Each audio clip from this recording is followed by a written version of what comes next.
Okay, good morning. And we now open in public session the meeting for the Committee for the Economy, and remind members that this meeting is in public session and will be recorded and broadcast throughout Parliament buildings and online. At this stage, members, if you are content, we're just going to consider table correspondence from the Department in respect of today's scheduled budget briefing. Members are asked to note that the Department indicates that the unique budget setting approach adopted this year means that the Minister has yet to formally decide on the allocations of each of his priorities. The Department is asked to provide an oral briefing on the 24-25 budget and on the Department's business plan at the meeting on the 5th of June. The Clerk advises that similar feedback has been provided by other departments to their statutory committees. Members content then that we have we have a briefing from financial officials on the 5th of June in relation to that matter. Members are content. Okay, if we then move to apologies, members, I just have one from Saoirse Eastwood, and everyone else is in attendance. I know Mr Nesbitt has to leave early to attend the funeral of Mr Stephen Grimison, and I believe that Philip McGuigan has an event to attend at some point today as well. Is that right? Perfect. Okay, declarations of interest. David. I just declare an interest. Well, it's not. It's just the generic, right? I come from construction background, still own shares in a construction company. I have no connections to CEF, but I just wanted to keep myself right and declare that. Perfect, thank you. If none others, then we'll move to item 3, which is chairperson's business. Just a few items on this, members. So yesterday, the clerk and I met with the Competition and Markets Authority, who are also the Office of the Internal Market, and discussed a number of issues. I think when the committee is considering the utility regulator bill, it may be of use to hear from the Competition and Markets Authority. They have a particular view in relation to the regulation of home heating oil here in Northern Ireland, and believe that the utility regulator should have a role in that, so we may wish to hear them from that. They also have some research in relation to the economic importance of the UK internal market and Northern Ireland's place within that. If members are content, I'd be keen to write to them to try and get the committee to be furnished with that information. Great. Yeah. Is there anything else we wanted to request from them? I think there's quite a lot of stuff. Okay. Chairperson, I think that will, given fires or guns bare, that various things will come into interview from the Competition and Markets Authority. There's an event this afternoon, which I think they're involved with around the digital markets. There's all sorts of stuff. I think an organogram will follow, so you can see all of the bits that they're now involved in, and they're involved in quite a lot, and they have quite a large staff presence over here in Northern Ireland as well. Chair, on that, I'm hosting the Northern Ireland Competition Forum today, so open out invitation to all members. Particularly interesting given some of the points we've discussed around AI and digital technologies, etc., and how those are regulated. Perfect. Okay, most members, I think, were in for the debate on Monday in relation to fracking. Number of things on that. The Minister referred to a capital grant scheme for local businesses, which will allow them to invest in energy efficiency measures. Are members content that we write to the Department to try and get some information in relation to that scheme? Is that agreed, members? Agreed. The other issue is the Minister obviously announced to the House that he intends to bring forward legislation in relation to banning of fracking. The consultation on that had recently closed, and the Department had indicated that they would provide that feedback to the committee. Are members content that we also try to get the consultation responses to that? Perfect. A couple of other things. I spoke on behalf of the committee on Monday in relation to the period products bill. Would members be content if we were to, on behalf of the committee, write to the bill sponsor at the time, Mr Pat Catney, just thanking him for his efforts in relation to that? Yep. I'd appreciate that. Yep, no problem. And members are also aware that there is then private members' business next Tuesday in relation to all island tourism, and I will be speaking on my own behalf and not on behalf of the committee, if members are content with that. Okay, perfect. Item 4 then is draft minutes, members. You'll refer to page 7 of your pack, and hopefully they are a true and accurate reflection of our proceedings last week. Are members content that they are approved? Approved, thank you. And then item 5, members, is matters arising. Does any member have any issue arising from the minutes? Nope. If not, then we will move to item 6, which is the Construction Skills Forum and the Defective Premises Bill.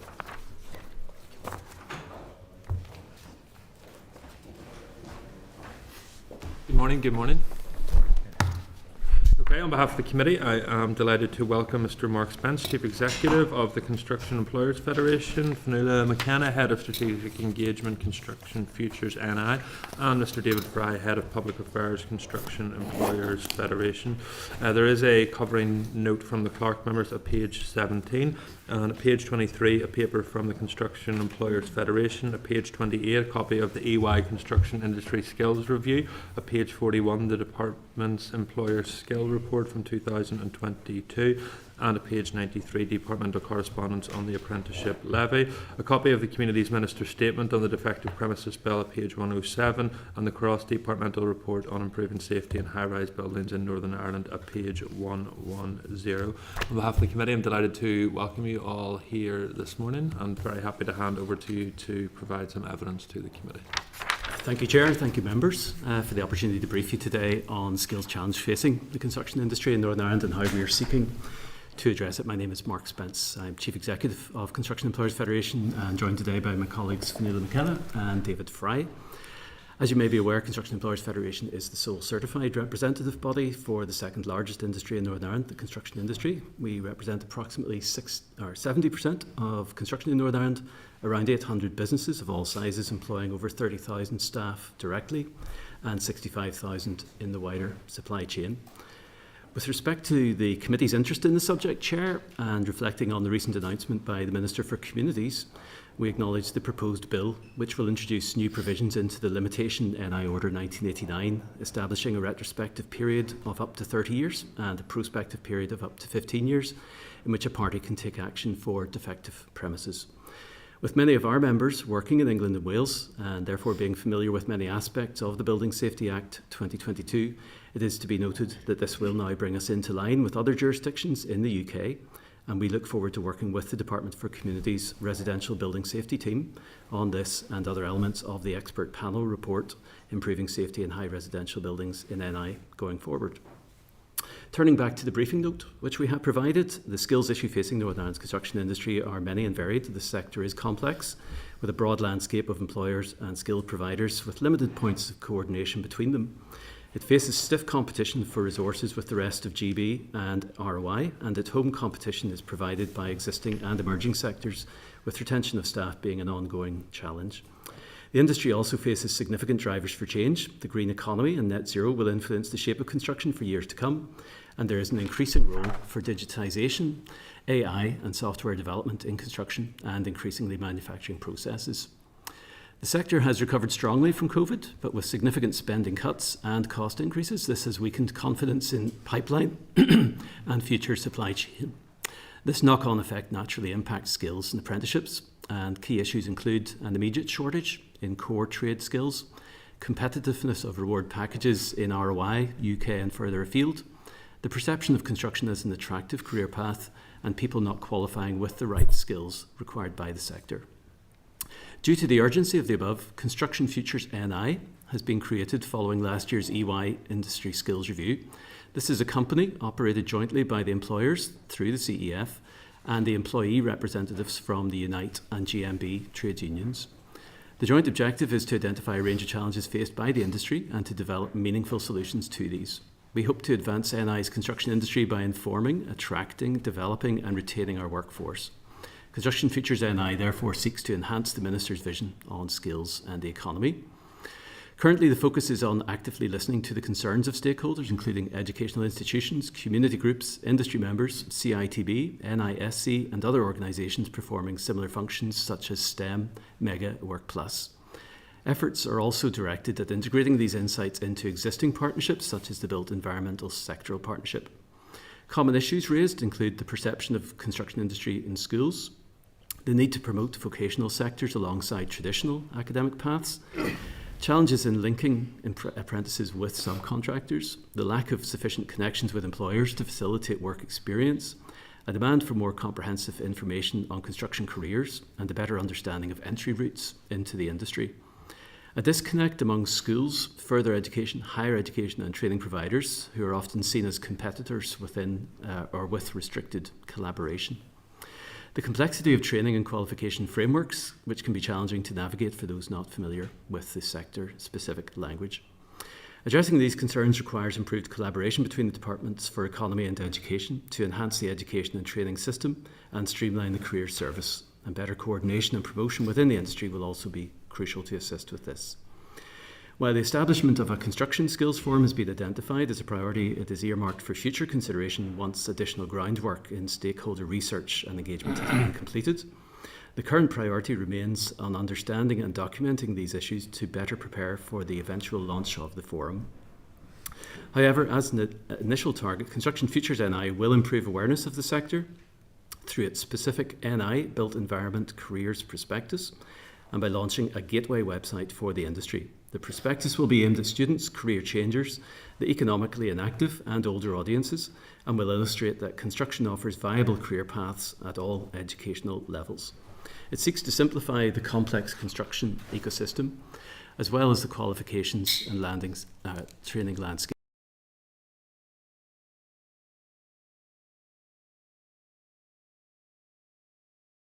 And initiatives while also gathering data. Improving awareness of the industry will mark the start of Construction Futures' journey, and it is hoped that DFE will endorse these projects once complete. Obviously, we're very happy to answer any questions that the members may have in our briefing this morning, but we thank you again for the opportunity to be here this morning. Mark, thank you. I suppose for us as a committee, that disconnect between education and economy in relation to careers advice and guiding people towards this sector and other sectors is something that we're particularly interested in, and the committee will be doing a joint session shortly with education in terms of how we can work together to ensure that that pathway from a young age is set out. Could you maybe give it what role you guys could play in that, and particularly in relation to construct the futures that you're doing in terms of, are you going into skills actively to promote the sector? What role you have had in that would be useful for us to hear if possible. Well, Philip, it's nice to be here. I have currently been going out engaging with various stakeholders, and our industry would be active in that as part of their contracts in terms of getting more promotion in construction. What I have found just is that it's maybe not coordinated enough. So there are various outreach programs happening at the moment. What I would like to use Construction Futures would be as a more coordinated approach. So eventually, yes, we will be looking at doing more outreach programs, but we'll probably be using the existing ones that are there, like Women's Tech are doing outreach programs in the Newry and Derry London Derry areas. They're doing it in the Belfast area as well. And then just alongside that, our industry members are currently going out and doing talks. We have actually an initiative that I have been collaborating over with Build UK. They have an initiative called Open Doors, and Open Doors is a week-long project or an initiative. It's held in GB, and Scotland, England and Wales, and they have linked up with Skills Development Scotland and I think it's the Careers and Enterprise Company in England. And they're looking, I've contacted them because I want to do it here in NI next year, and it's over a week in March. It basically is that we get our industry members to sign up their sites, and those will be open for the week. And it will be that schools, people that maybe are in unemployment, you can use it through your job centres, or that they can book on, and it'll be a way of promoting the industry in a coordinated approach. So hopefully I'm trying to find somebody at the moment. I'm meeting with NISCA next week just to find out if they are the point of contact here. The likelihood is it's DFE, that we can maybe work to try and get feeder schools, and I would hope then if you are collaborating with education that we can do that coordinated. Well, that's good to hear, Fionnuala, because particularly, and I can speak from my constituency, you have construction projects that are in the community but they're not of the community, so you have people coming in doing the work on site. but actually the local community tend not to be employed in that site, tend not to be part of that site, and particularly someone that they feel different from that they're not play a leading role in actually developing that site. So in terms of social clauses, does the organisation have any views on how the construction sector can be better at, when they're in communities, that they actually employ local people and use local suppliers? It is an issue we've had, and when I was on the procurement board, we developed the social value clauses, and the industry is very supportive of them. The challenge is when a contractor is awarded a contract, the contractor may be working outside their own home area, if you like, so they're travelling to the point where the work is being done. They will be meeting the social clauses, but they may be meeting them in their constituency or their area. So in the round, there probably are opportunities, but it can be frustrating for local communities to see a contractor coming in from another region and apparently not engaging on the ground. We do encourage that to happen. It's not always feasible. There are also some issues where construction sites can be relatively rural, with a very low hinterland, and actually small opportunities to engage locally. And that presents its own challenges in terms of social value, and we do try to look for other opportunities to engage with communities. But I appreciate the perception can be, and by the way, under procurement rules, it can be equally frustrating for contractors to be passing each other on the motorway to work in each other's local areas. But it is something contractors genuinely like to do, is engage with communities. And I think sometimes there's maybe a lack of awareness of who the points of contact are in the local communities to enable that. And we've had discussions, particularly with the housing executive. Yes. Because they are quite well set up in their operating areas with points within the community that we can engage with more directly. Just finally for me, in relation to the forthcoming investment strategy from the executive, what do you hope to see in that? What sort of capital projects do you hope to see, and obviously benefiting the sector? David? A sustainable pipeline of work, and that's effectively what we're lacking at the minute. The challenge, though, that confronts the entire executive, we've been pretty clear about this, is the size of the capital budget. It's 1.8 billion this financial year, with an extra 200 million of RRI added on, but that can't necessarily be taken for granted because we don't always draw it down to its full extent. We've said before that 1.8 billion is the same in cash terms as 17 years ago. In terms of the investment pot the executive has at its disposal. When you take into account that Northern Ireland Water effectively is looking for a third of that, and a third of that currently for the next decade, it's a very small pot of money. So that presents a major challenge to the investment pipeline going forward as well. And there is the multi-year budget piece as well, which we know we can't do at the minute, and we'll have to wait to the far side of the UK general election for that. I appreciate that, but that's the kind of uncertainty that our sector does not like, and it's a certainty which is present elsewhere, so which drives contractors elsewhere. So unless and until we get ourselves in that better long-term position, you will always retain this issue. But for us, it's as much about the available finance as it is, in a sense, about the actual document. I mean, if I go back to the 2011 ISNI, which was the last time we had a substantive one, I mean, things in that, 20 primary care hubs across Northern Ireland, I think we've built 2, because the investment way of doing it was never actually really secured at the start, never mind now. Things like that, which do not create confidence within the sector, and means that whenever we go out to engage with our members on things like the investment strategy, a lot of them would tend to respond with, that's fantastic, but is it actually real? Mm-hmm. So that's a big challenge for the executive going forward. Thank you. Mike? Chair, thank you very much, and good morning, and thanks for your engagement with us. I think it would be fair to say that collectively we're taking an interest in what might constitute the definition of a good job. And given the range of roles in your industry, I'd be interested in what you think a good job is. Yeah, well, I was reading, I think it was the DFE report there recently, and it had, or maybe it was one of the slides that Graham Wilkinson had put out on good jobs. And when I was looking through all the different, items that we were hitting, and I think I put it in here, like a good job, I suppose, in our eyes would be that there's secure employment. And that probably is to do with what David's saying there in terms of investment in your infrastructure and projects here. So the security aspect, There's probably a bit of it now it's different for each generation. Your salary, it seems to be important across all generations, but in terms of younger generations, work-life balance and flexible hours could be more important to those generations in comparison to older generations. So it's trying to get that balance between the two. I noted actually in that report it said that meaningful work was another one, and that's from a perspective, because what's meaningful work? Meaningful work could be something completely different to somebody else. It has to be self-defined, doesn't it? Yes. I consider what I'm doing meaningful. Yeah.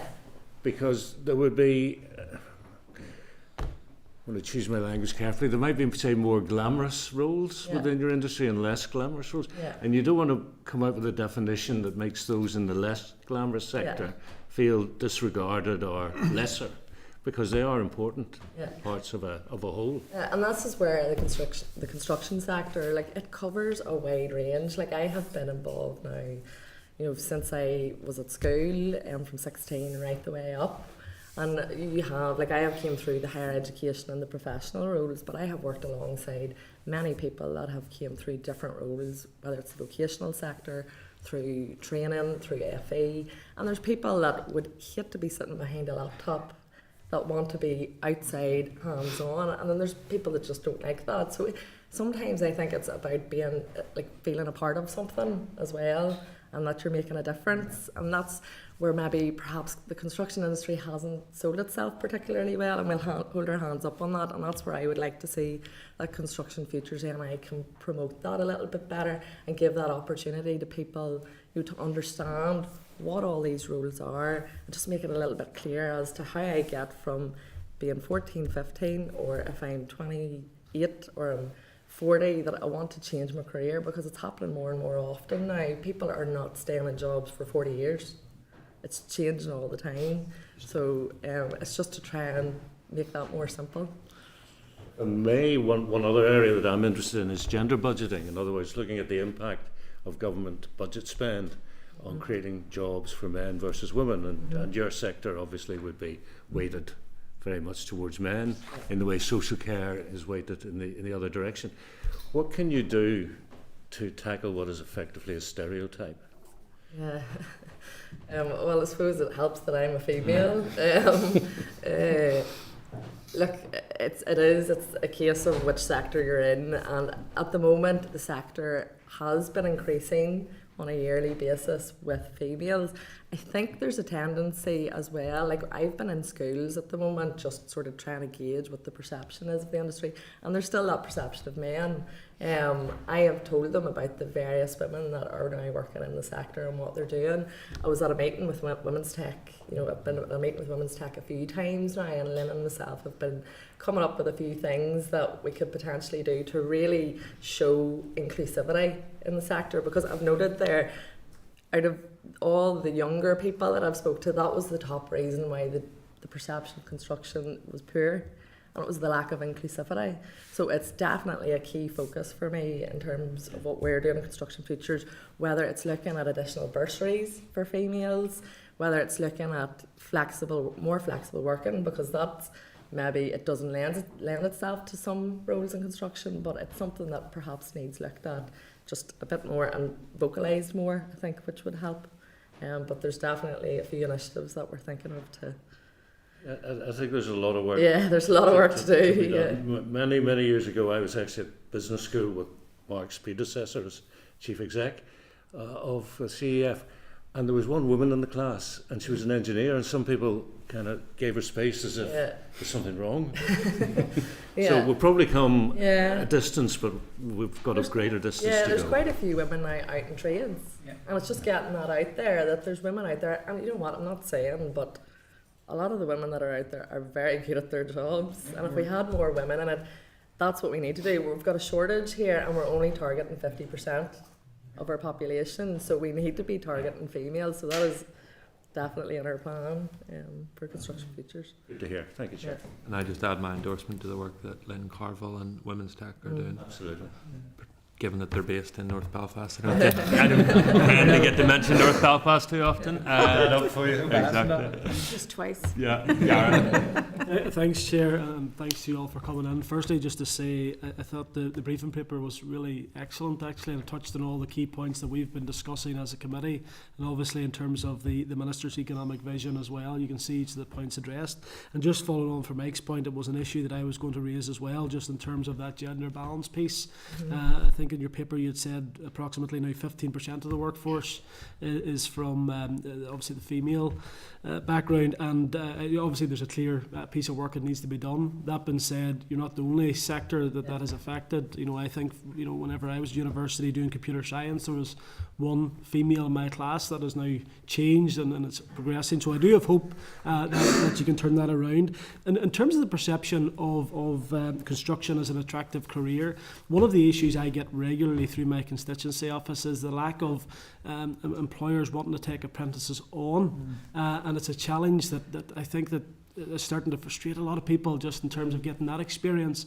And I know it's difficult for the employers to do it as well, because sometimes there's very little reward for them. But what are your thoughts on that, and how can we maybe improve or incentivise those businesses to want to take young people on as apprentices? There seems to be a few key issues. I've sort of been trying to go through the life cycle of a young person going right the way through. So getting the initial information as to where they need to go, what they need to do. They're going to these careers fairs and they're meeting various people, and they're directing them to either go to FE or to go or their careers teacher at school.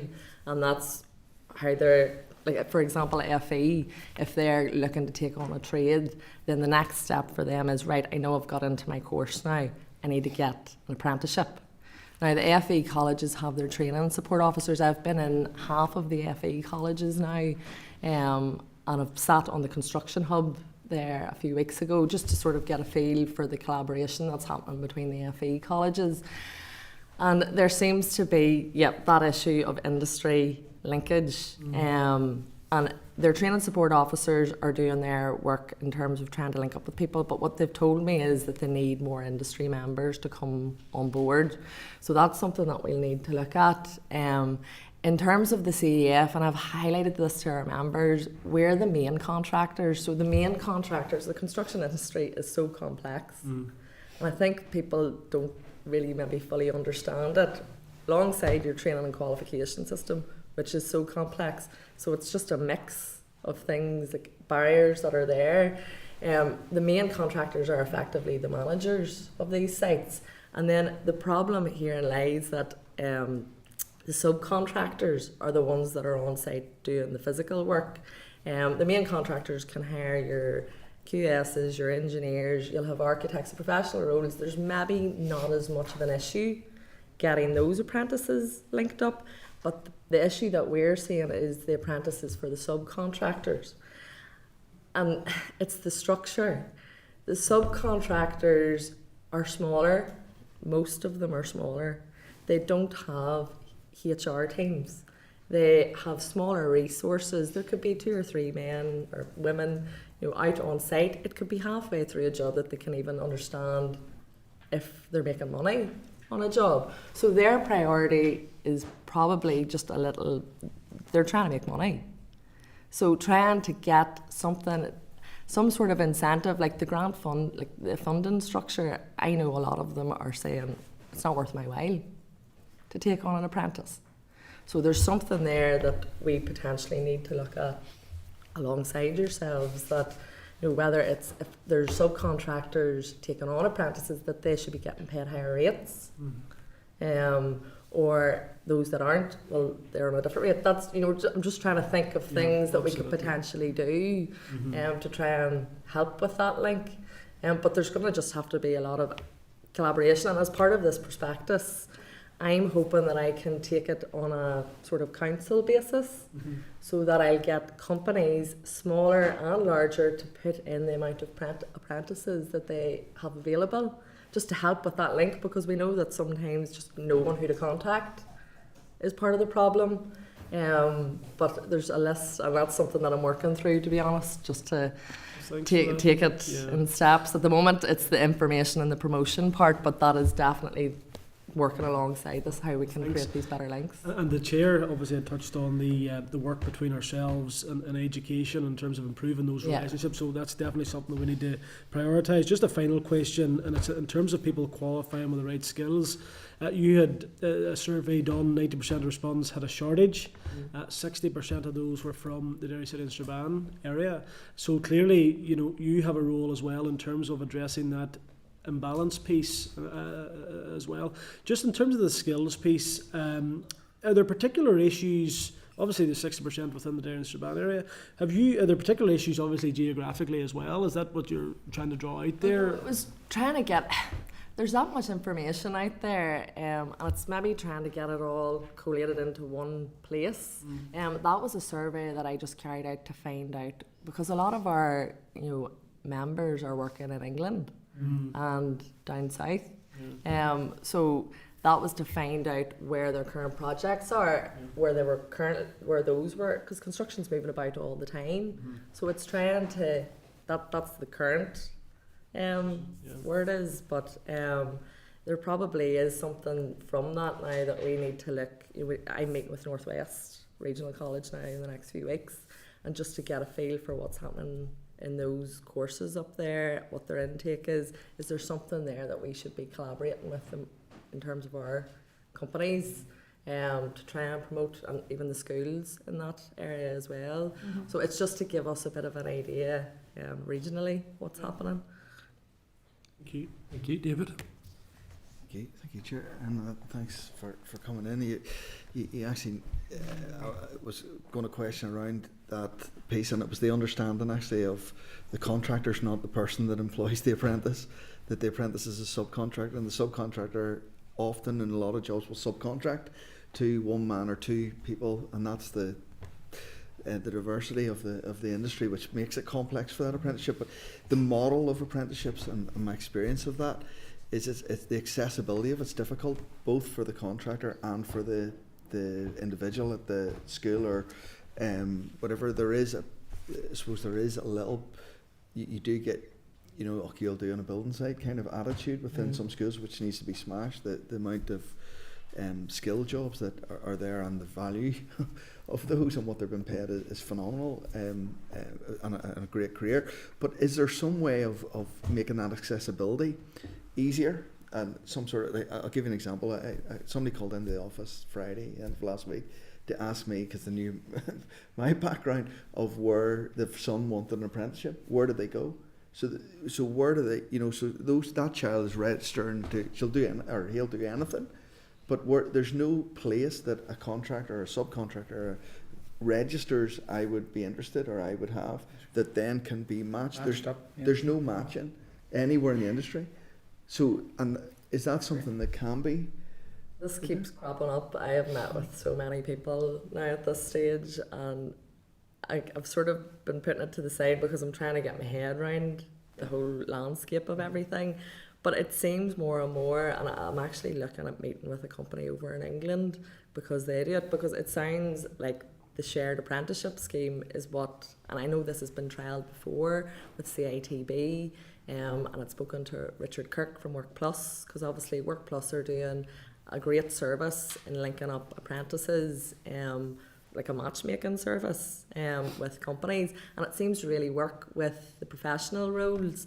But the shared apprenticeship scheme for subcontractors could potentially work, because then it means that, for example, if Construction Futures was something like that, that effectively the apprentices would be signed up to it, and then they would be farmed out, whether it was for 3 months to get experience in the Belfast area, and then after 3 months that subcontractor moves on to another job, because in the life cycle of a project you'll have potentially bricklayers or joiners there for 3 months at a time, and then they pack up and they move to the next place. So it's not that it's a stable building that you're constantly going to every day. There's that challenge with the construction industry that you have to be willing to travel, and it is difficult at times, but it's also an attractive way to look and see what's around you. So there is something there, I think, for looking at a shared apprenticeship scheme, and how potentially we could use that, because there's certainly there's a gap there where there's people looking to get into apprenticeships and they just can't be linked to somebody in industry. I see it, and it's just trying to get that Well, it's definitely something model. you just answered where I was going, but so the accessibility is one issue. The other issue, and you've just said it, is for somebody taking on the life cycle of a building is not for 4 years. Yep. Yet we're trying to ask companies and small contractors to take on somebody for 4 years, Yep.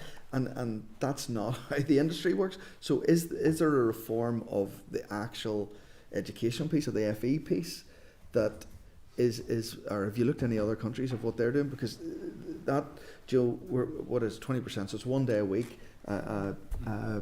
Somebody's at tech, and they're coming back, and they're with and at the start they're absolutely not of no use to the company, but they are a burden to a company that is under, I suppose no one. So you're pricing, or you're paid by stages of what you go through. So to pay whenever, so something holding you back is what I'm trying to say, or can be perception at the start. Yet when they come on, they're absolute benefit to the company. But has there been reform or anything looked at the model that we currently have within FE and that apprenticeship that could be? And you've just kind of said about the three, moving somebody about, they're not with the company. Is that something that seriously we need to look at?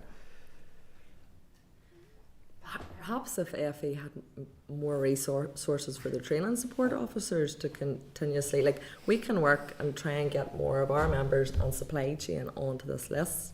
And if FE have more resources for their training support officers for linking up, that it could potentially be something. But if it is that we need to get a model in place for this, I'm trying to think, for a few years ahead, for somebody to take 2 years ahead, because they don't know what a job's going to be here. There's it's starting from the top and them knowing what their pipeline of work is, and if they have enough time and space for that apprentice. So there's a load of factors here in trying to make sure that a subcontractor is in a healthy state that they can take somebody on. And there probably is incentives, as Gary said, that we could potentially look at from the contractor's point of view, but I'm trying to think from FE, because they do have that training support officer link. So there's something that they already do. Is that 4-year course, could that 4-year course be shortened? Shortened? Yeah, could that be brought down to, you do whatever 6 weeks in the college and then you come out for 3 months and then you I'm just see, there's that many different types of, like, your traineeships, and then you've your apprenticeships. Then you've different types, that you can do, sort of the more theory-based apprenticeship, and you have your ones that are maybe out, as you say, one day they're in doing theory 1 day a week and then out. So I actually met with one of the FE colleges, and they had a really useful tool and I think they're bringing it to DFE. But it basically outlined all the qualifications and put it on a map regionally. Now, that's a completely separate issue, but sometimes if you could get a clear picture as to what all those qualifications are and look at what those time frames are, it probably, you need to speak with FE to see what their constraints are. I taught as well, so I've been working in industry for over 10 years, but I also worked in a grammar school. So there's a lot of pressure on tutors and teachers to try and get through syllabus. FE are currently looking at what curriculums they should be on, and like OCN, City and Guilds, how that all links up. So there's a lot of work there to be done in terms from FE's perspective as to what's the most efficient way for them to get through these syllabus, what's working for all FE colleges, because that's a problem too. I feel that the FE colleges, whilst they're collaborating, they potentially could be streamlined, and that's where I seen that software as very useful, because it outlined all the campuses, and I could see exactly when they brought it up to me, a plasterer, for example, could only go over in the Belfast area or over towards Fermanagh direction. There was no courses for plastering in the North Coast, nothing. Now, whether training providers are providing that, there's a separation there from training providers and FE, and obviously there's competition there. So it's trying, and I'm hoping, this is what I'm hoping to do with Prospectus, and we'll see how it goes, but just to get FE, what they all do, training providers, what they all do, and HE is more straightforward. Everybody maybe has a better idea of HE, but there's quite a bit of work to do there to know what's happening currently before you can start refining it, I feel. And just a couple of things. Then you talk about the levy and the role of CITB basically within the industry, and the levy. You hear this gripe regularly, and just bring this in. So the levy's coming back in a pot, and not actually going to. So the contractors are paying twice, and not seeing the benefit.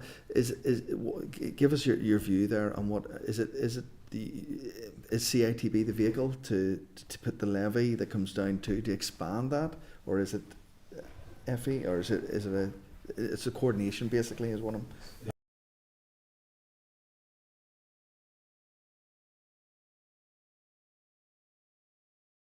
Has taken money out of budgets that could have been spent on apprenticeships and training. That money's gone somewhere else. It's not coming back to the businesses. So we've lived with it for a number of years.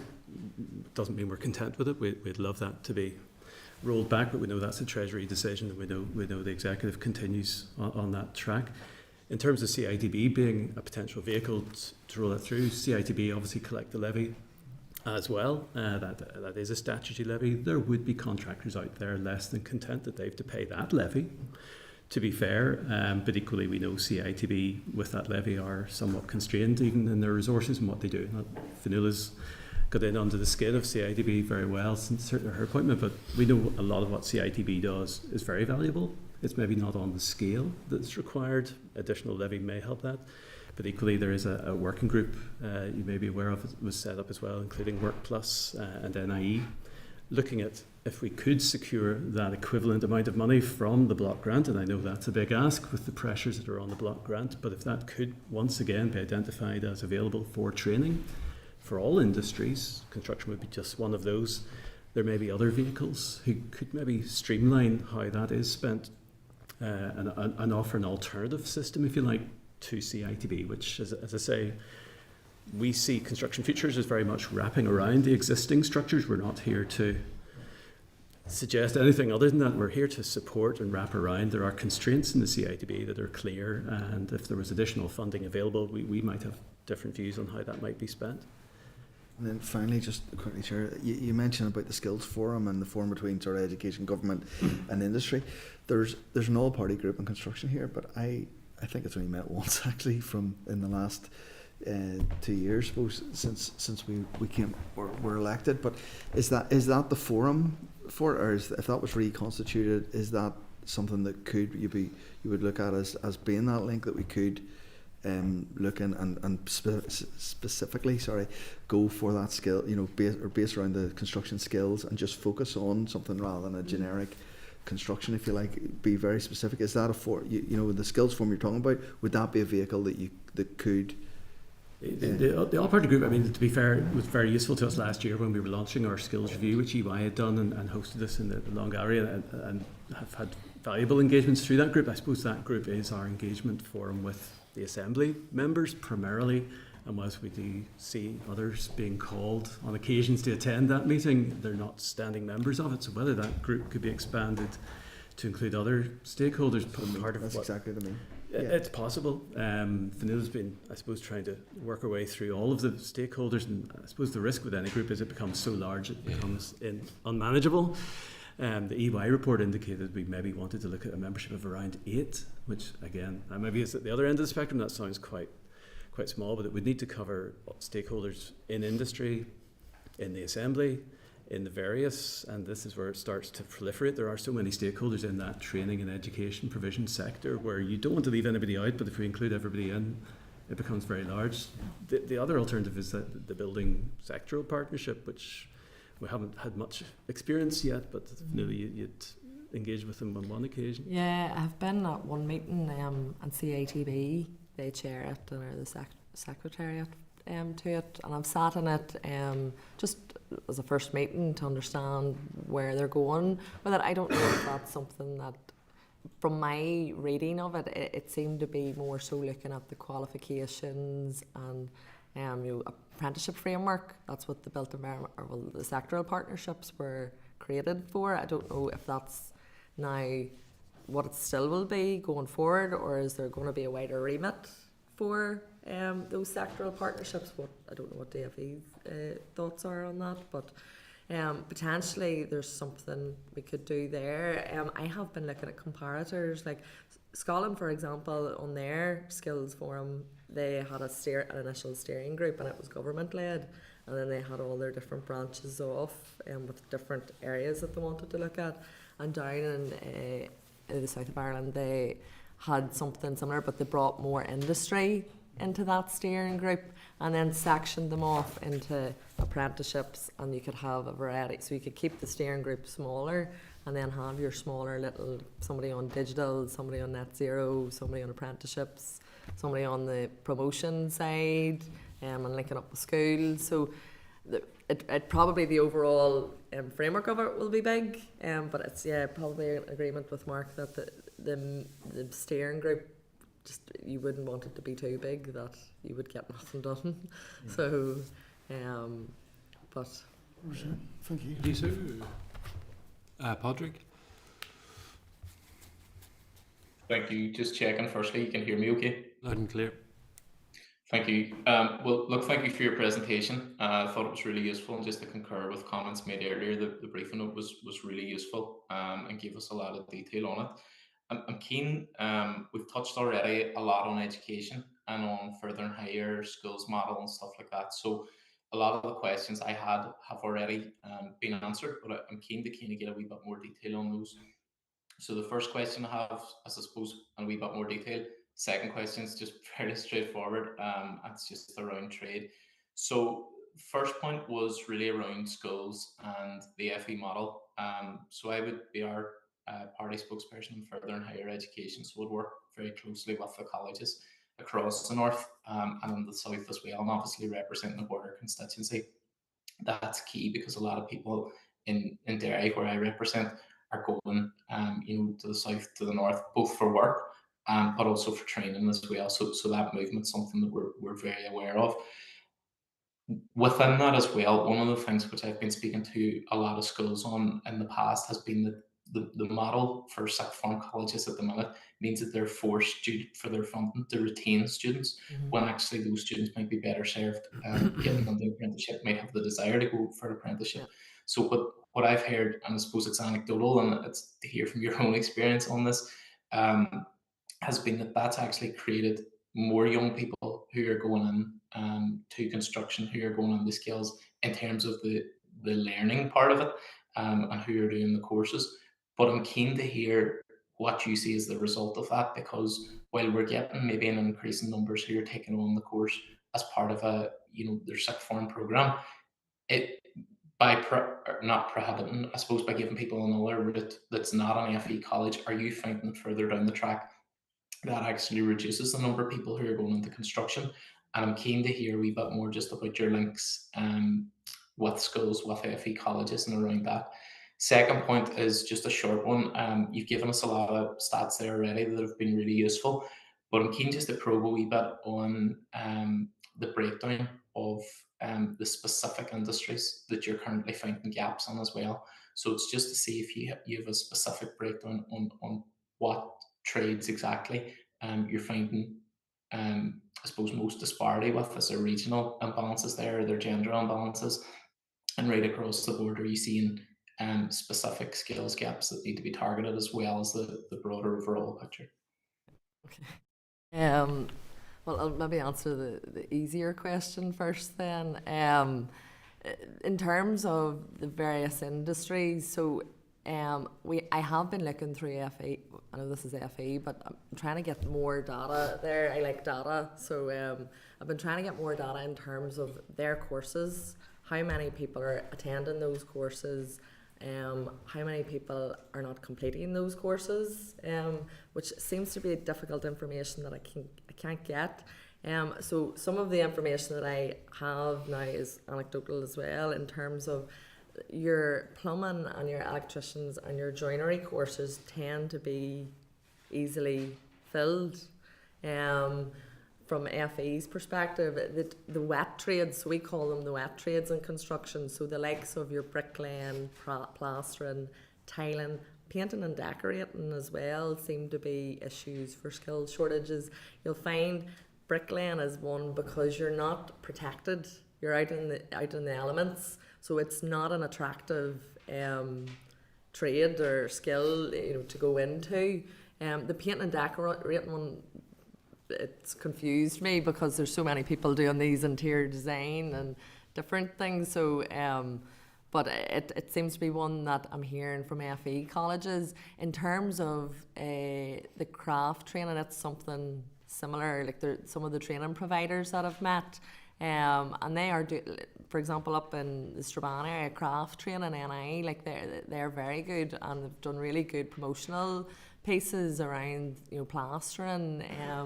It's something perhaps that the industry needs to look at in terms of if there's some sort of manufacturer that we need to be using that we don't require these skills, but to try and balance that out if we're not getting the uptake. But we need to obviously promote it as much as we can to see if we can get more.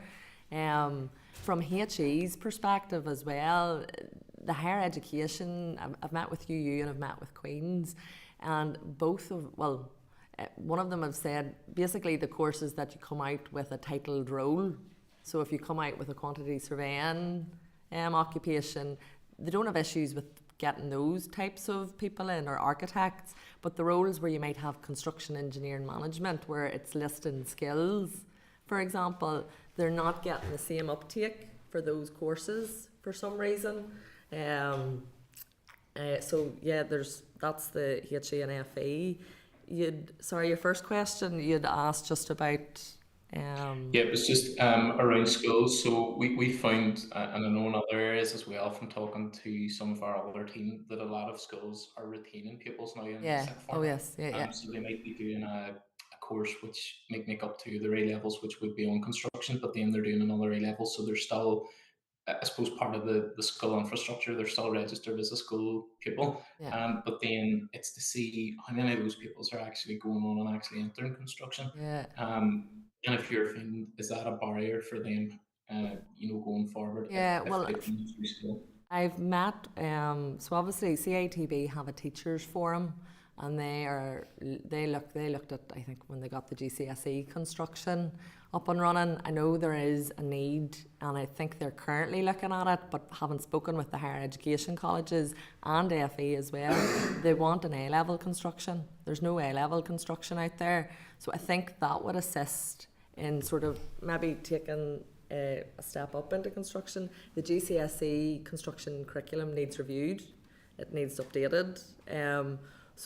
But I would say the ALCs, you possibly need to look at how those are maybe working.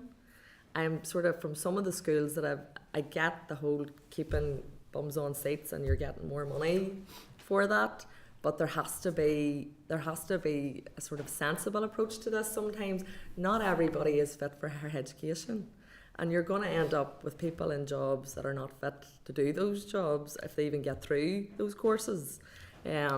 So whilst I'm advocate for higher education, I do feel that I tutor and I speak with young people that you've got higher levels now of different SEN needs. So some people are not going to be, they maybe need more hands-on. So I feel like the ALCs maybe need to coordinate a bit better. I don't get the impression that all of them are working as they should. And by the ALCs, I mean the area learning communities, which I'm sure you are aware of in terms of UFE, and there's like a competitiveness between them all. So that's like one of the things that I'd mentioned in terms of like the regional events. Was trying to work with those ALCs and with your local council to try and create an event for construction where we bring in local employers and doing a hands-on event alongside all the schools and the FE to try and get that sort of coordinated a bit more. I haven't first-hand experience of it, so we'll see how it works, but it's something potentially that needs looked at as to whether that needs streamlined. Okay. Great, thank you very much. Nate. Okay, thank you for your answer so far. Obviously, skill shortages is kind of like a theme that has been going on for years and years and years within your industry, and it's just how to tackle it. I mean, I've recently gone to see one of our businesses locally, and they're literally turning away work, and they're a quality construction and very niche market as well.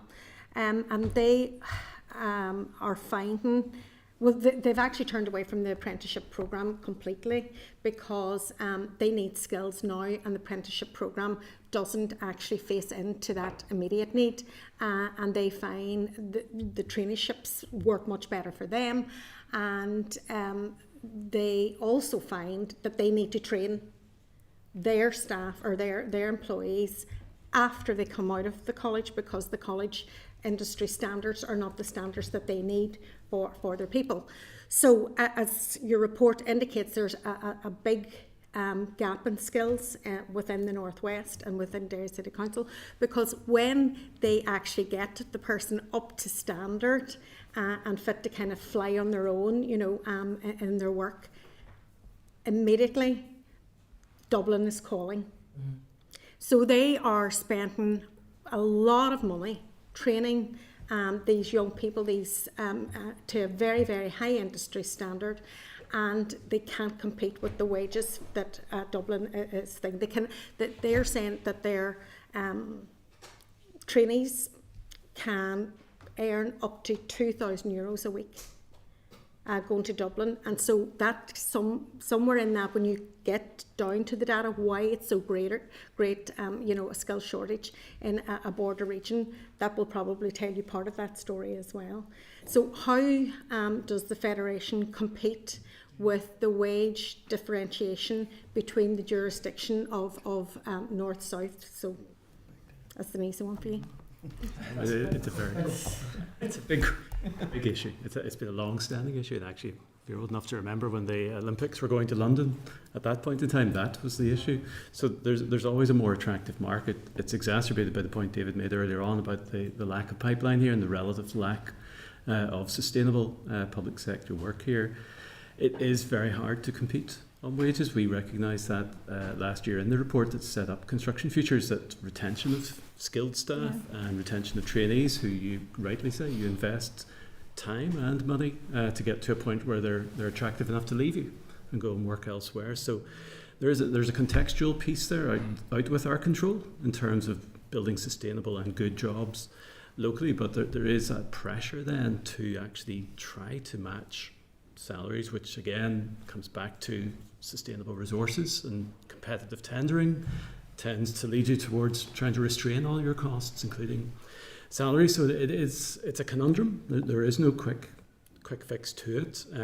To your earlier point as well, perhaps if those young people were arriving in the business ready to work, that would be an assistance, and they might get a better experience. I do feel sometimes young people coming to our industry don't have the best experience because maybe their training and what they arrive to do are mismatched and expectations haven't been managed, and maybe in fairness not all construction companies have those resources. Fionnuala alluded to it, a lot of contractors are quite small.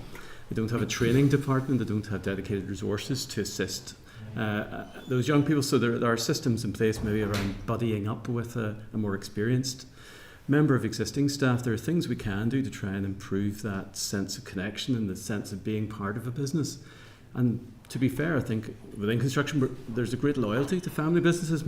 Nearly all of our members are family-owned businesses, second, third generation businesses. There is a loyalty there, but of course you have to be in somewhere for a length of time to develop that loyalty. It doesn't come with you on day one, and if another opportunity presents itself, that is difficult. So it is a conundrum. The wider context is around that supply chain. It is around having a sustainable and credible investment plan for Northern Ireland to create those good jobs. We did go some way, as you may be aware. We are the employer representative of Joint Council, which is our trade union interface where we set industry wages every year.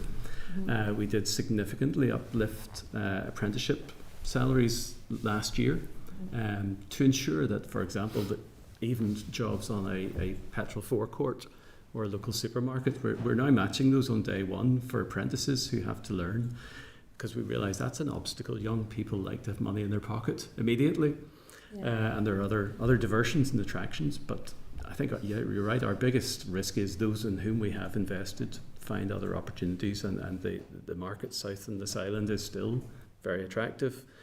Equally, and actually in a good way, we now have contractors who, due to the lack of work in the north, are travelling south. That's good in the sense that the young people travel with a company that's headquartered here. They're still working for a company headquartered here.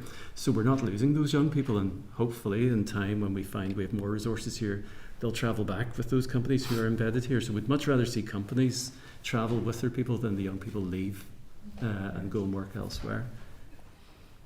There's another area here that I just want you to kind of think about. It's the training that they get in the business is of a really, really high standard. Much better than they would get in the colleges, because, as I say, it's really unique. But there are other businesses in the area, like clusters, that require that same level of training. And they find that they do the training best. They have got the capacity to do that. They've got the trainers to do that. Has your federation looked at ways of supporting those construction businesses to actually deliver the training and deliver the certification in place within the business itself?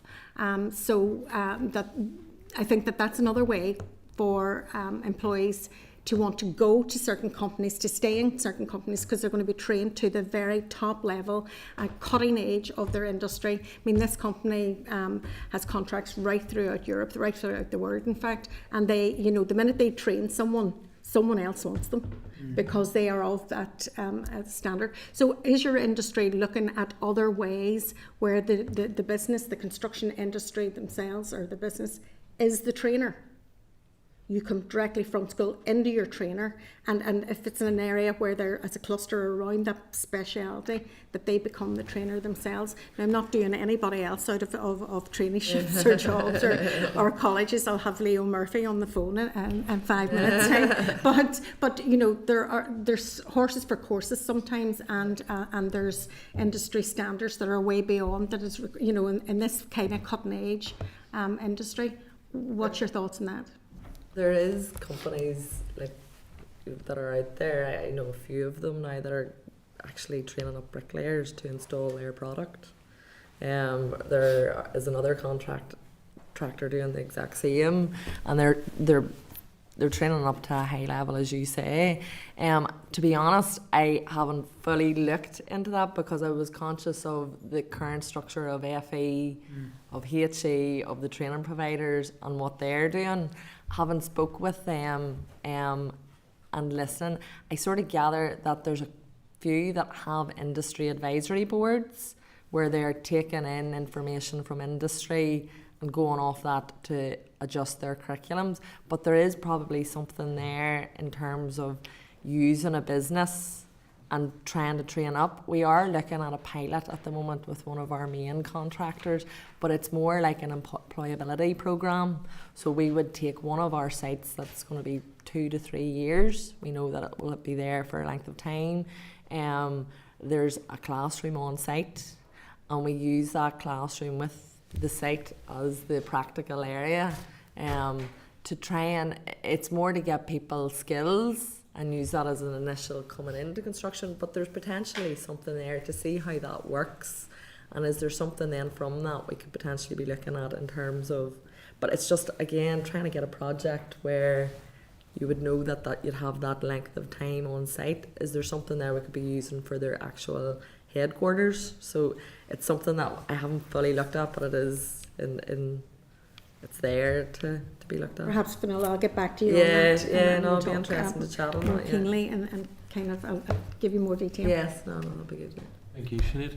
Jonathan. Thank you, Chair, and I'll not prolong too long because it's been a very detailed session and members certainly have asked the broad range of questions. I suppose just to summarise from myself, congratulate the CEF on their initiatives that they've taken to date. I've been involved with that in terms of at the launch of your industry skills review instrument, so very aware of the issues pertaining to the industry, and listening to the feedback as well. It certainly was encouraging for a lot of those present.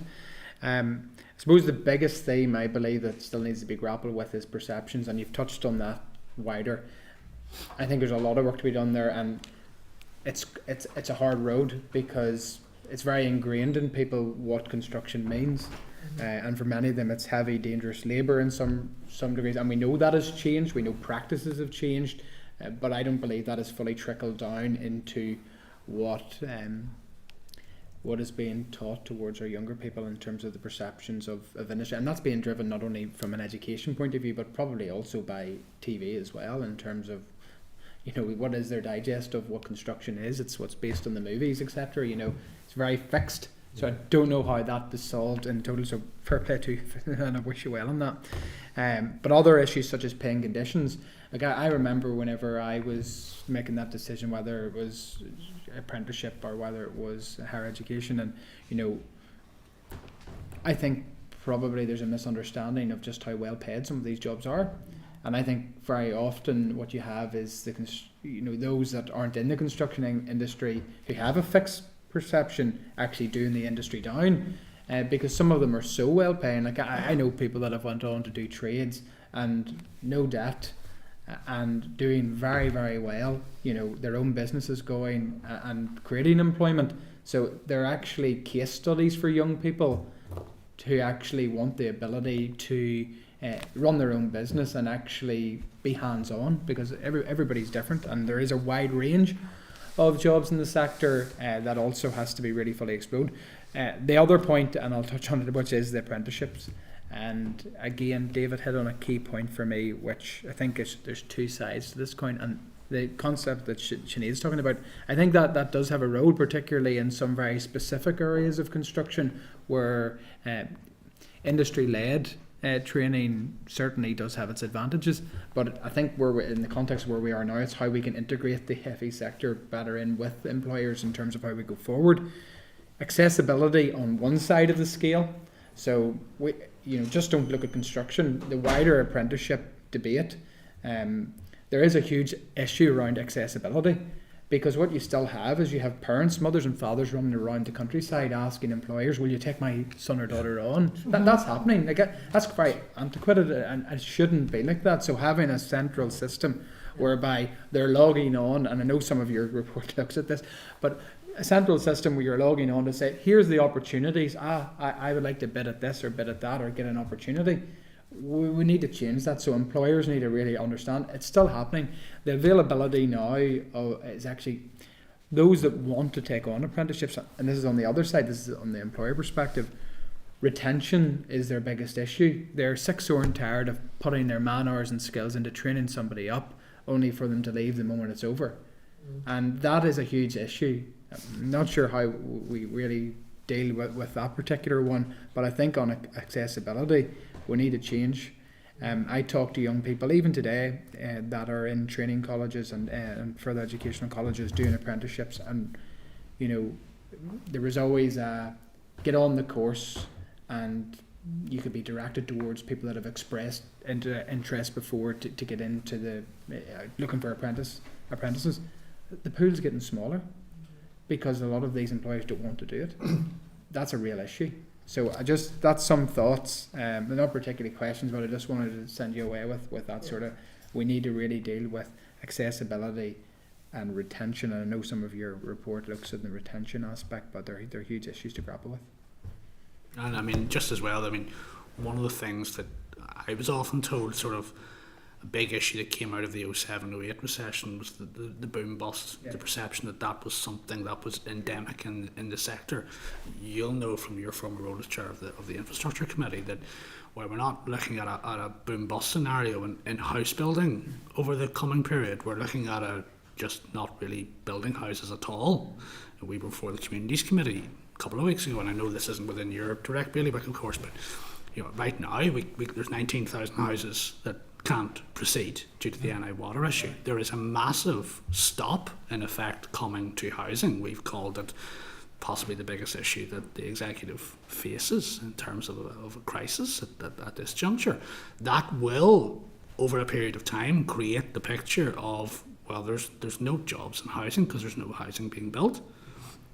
That's there, that is gradually happening. Some of our bigger house builders are saying to us they're into their last 18 months of building out sites. You talk to any of the planning consultancies, they're saying that the number of queries that they're getting in for people looking to build housing developments are dropping significantly. So if you're not going in a planning consultancy stage, knowing how long the planning system takes, you know that house building effectively here is drawn to a close to a large extent. That's a separate issue with respect to NI water. we all know the issues there, but that will continue to create the perception that in terms of the stability of work within the sector, well, housing over the next 5 to 10 years, it is a huge challenge, and one that I suppose we still don't think is properly acknowledged and understood.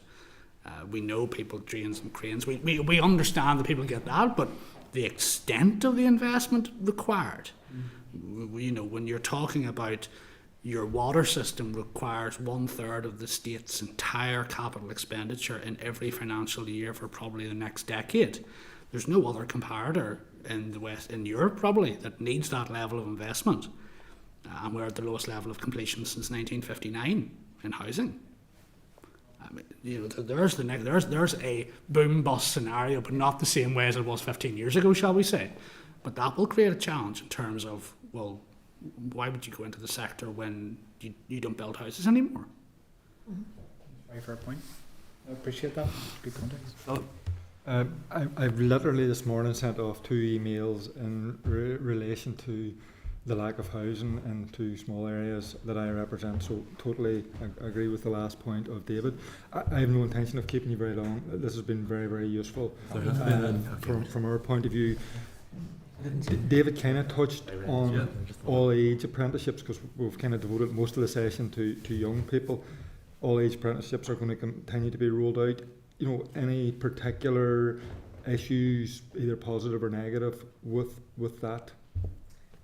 Well, we're glad that it's came back in. I have spoken to a few people, and it seems to be that the older apprentices, whether they're doing a level 3 generally, if they're starting now from the start, it might be easier for them to get linked up with an employer, because the likelihood is they might be more, they might approach employers more than a young person would. I have heard from the level 3 that a lot of the ones that are over 25 tend to go self-employed. So if they're self-employed, then it's harder for them then to even get experience in terms of trying to link up with an employer. They could maybe go on to site, but it's the employer for funding, I think, for those level 3 trained apprenticeships. They don't get the same funding. So there seems to be an issue, just a barrier there for the over 25 apprenticeships. But no, it's something probably that will work. I feel if you can get I'm talking young people, but I'm talking other, like everybody. I think if we use that as the baseline, it will fit for, you know, or the structure that'll fit for people that are older as well.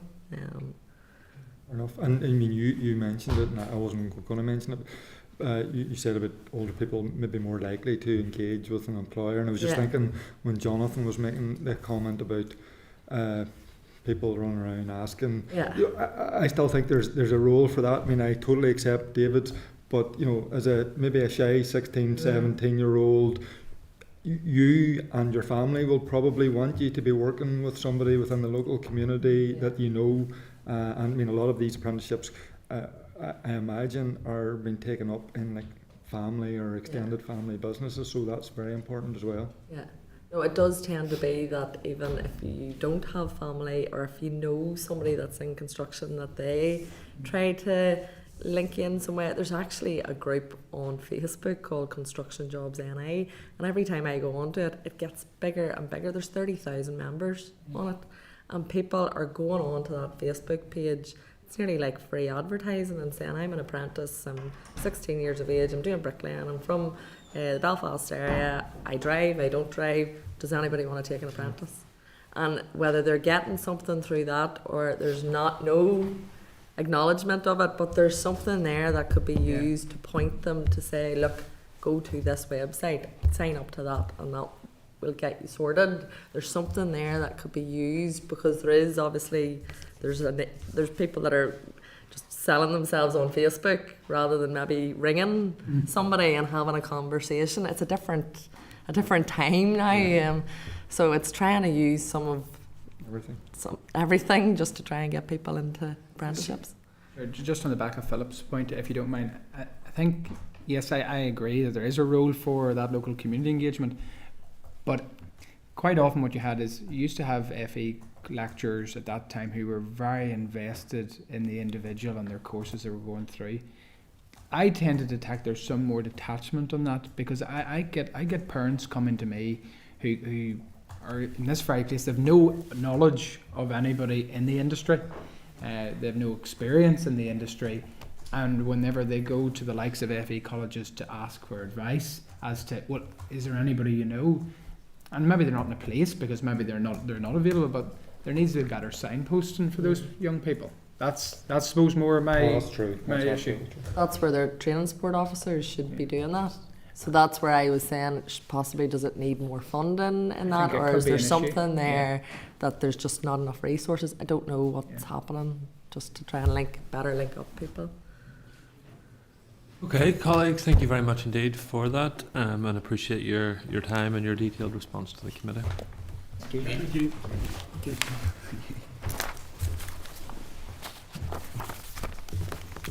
What are you on now? Works. Just let her know. Okay, just ask the clerk then to summarise any agreed actions there. Thank you, So, Peter. Chair, is the committee content to seek a departmental briefing on the employer skills survey 2022, which I've included in your pack, and also to seek a briefing from the Skills Council on its anticipated annual report when that's available, and finally to just seek the department's views on the impact of the Defective Premises Bill, as Construction Employers Federation seem to be okay with that. Also, do members want to maybe commission raise just to get a bit of work done on apprenticeships frameworks in Northern Ireland, what we currently have and what we do in other jurisdictions, just to see what good practice we might Do you take. focus on the 2 points of accessibility and retention? I think those are the two key points. Retention. It'd be interesting to see what was happening in England, Wales, particularly actually the smaller Wales, Scotland, the south. You see what, Yes, and perhaps in that piece of work we might get something around wages. That's what it's going to be. That's Yeah. okay, just the scales and the differentiation between maybe jurisdictions and that. Yes, It's a really hard one to crack that, and I suppose the only thing that really does come in is work-life balance, maybe, because I know a lot of people doing the exact same thing. €55 an hour. Yeah, like the companies here winning tenders in England and in the south, particularly in the south, because our labour rates are a bit lower. That's the other side of it. Do you therefore, Chairperson, members wish to seek sight of the 2024 wages promulgation? So what the CEF just told you there's like a joint council which sets out the wages for the construction sector, just to see what is being paid. Content? Okay. Moving to item 7 then, members, as the committee will now receive oral and written evidence from Retail NI on the recently published report on retail business crime. Refer members to page 154, which is the clerk's covering note. A copy of the Retail NI business crime report at page 156. Good morning, sir. Morning. On behalf of the committee, can I welcome Glenn Roberts, Chief Executive of Retail NI, Helen Wall, Vice President, Retail NI, and Chris O'Reilly, Director of Retail Zoo. Delighted to welcome you here today and hand over to you, Glenn. The floor is yours, sir. Thank you very much, Chair. And as I said, it's good to be back. We look forward to working with your committee throughout this mandate. We had a good relationship with the committee in the previous mandate and the good work that it did then. I hope that obviously this committee will build on that. Just a brief intro to my colleagues. Helen is Vice President of Retail NI, as a convenience retailer in North Belfast. Chris is one of our board members and is likewise a convenience retailer in South and West Belfast as well. We appreciate the opportunity to present on our Working Together report that we launched a few weeks ago in the Long Gallery, and I realise that in one respect this is not the direct responsibility of the Department for the Economy, but such as the problem we face, this should be the responsibility of every MLA and indeed the executive as a whole. And I think it's worth putting into perspective just how big our retail sector is. The retail sector is Northern Ireland's largest sector, employing over 129,000 people, making up 16% of all jobs, and just over 6,100 businesses. I think nobody in Northern Ireland should be in any doubt of the scale of the crime wave on our high streets at the moment. The epidemic levels of shoplifting, antisocial behaviour, and of course the thousands of retail staff that have been the victims of assault, threats and abuse. And a lot of people quite often say this is petty crime or low-level crime, or that it's somehow a victimless crime. Nothing could be further from the truth. They don't work in shops, they don't walk in the shoes of our members and their staff, and they don't see the damage that this does to our communities. And all of you know in your communities and your constituencies, and Retail NI has members in every village, town and city, you know that the ambition that many of those businesses have for their high streets, and they want to see an executive which matches that ambition with a credible plan. And of course we need to take our streets back from antisocial behaviour, fix our broken and antiquated system of business rates, and start to rebuild and repurpose our high streets.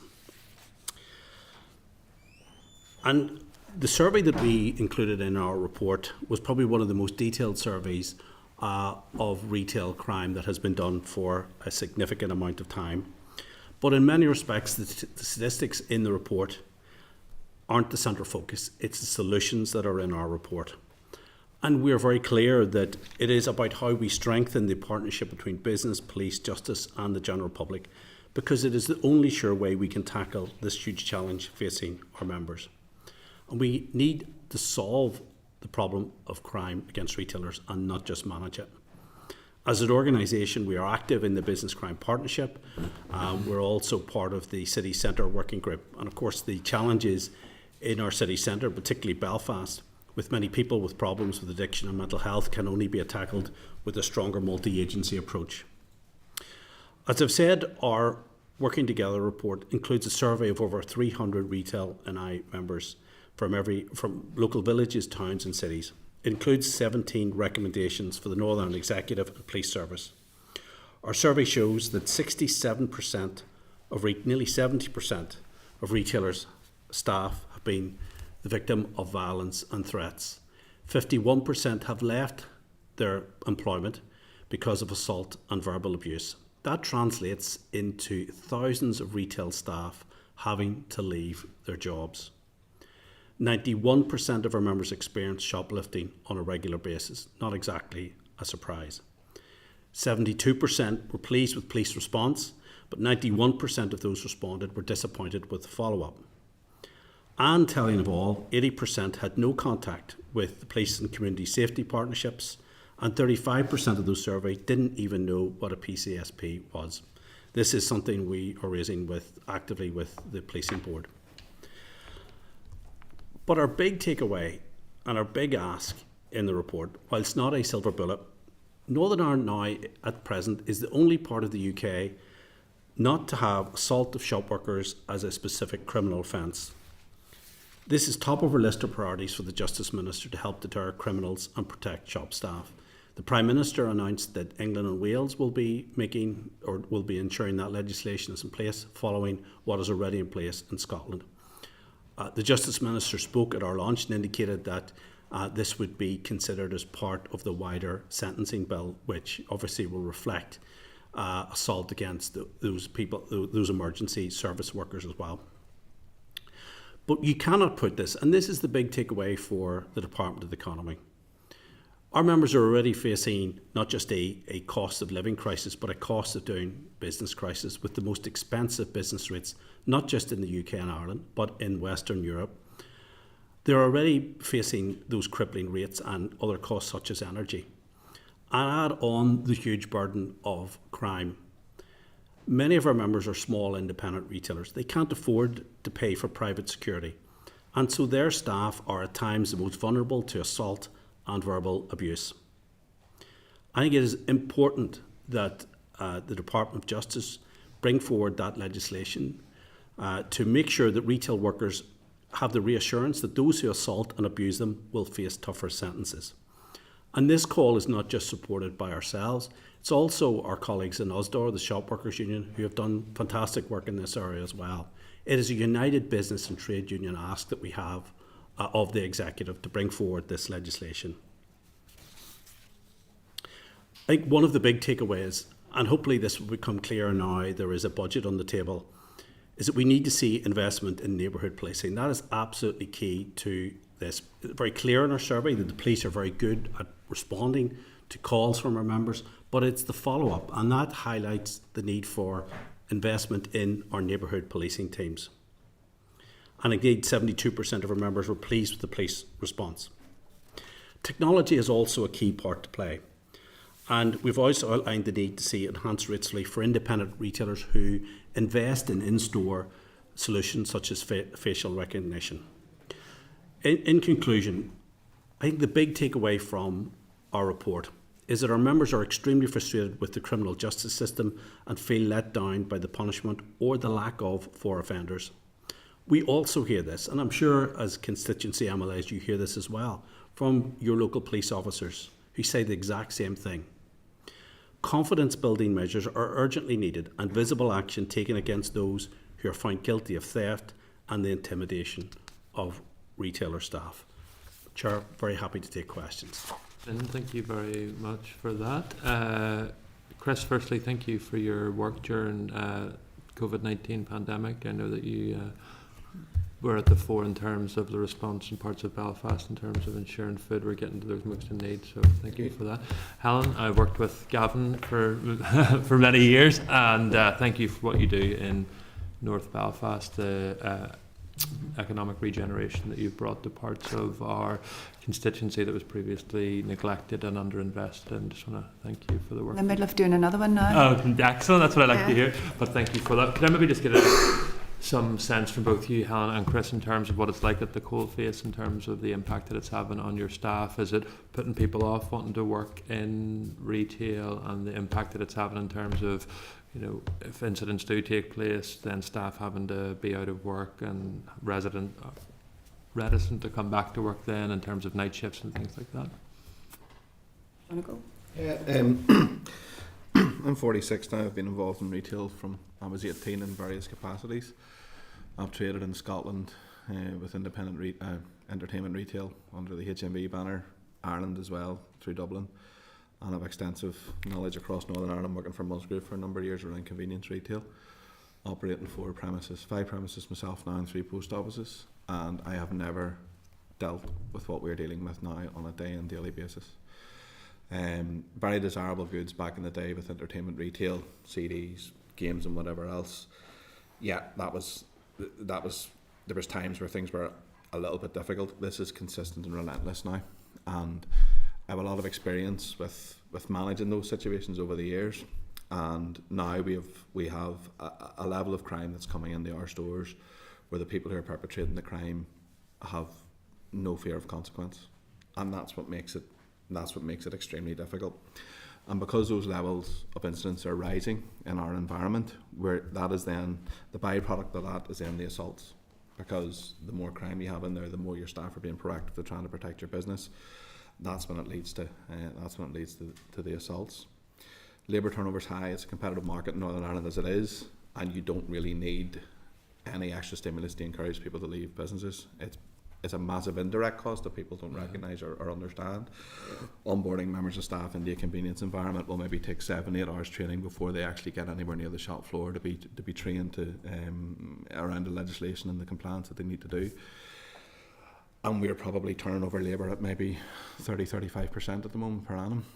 So that's uniform cost that's put into that as well. And then you have the actual criminal cost that comes about with it as well.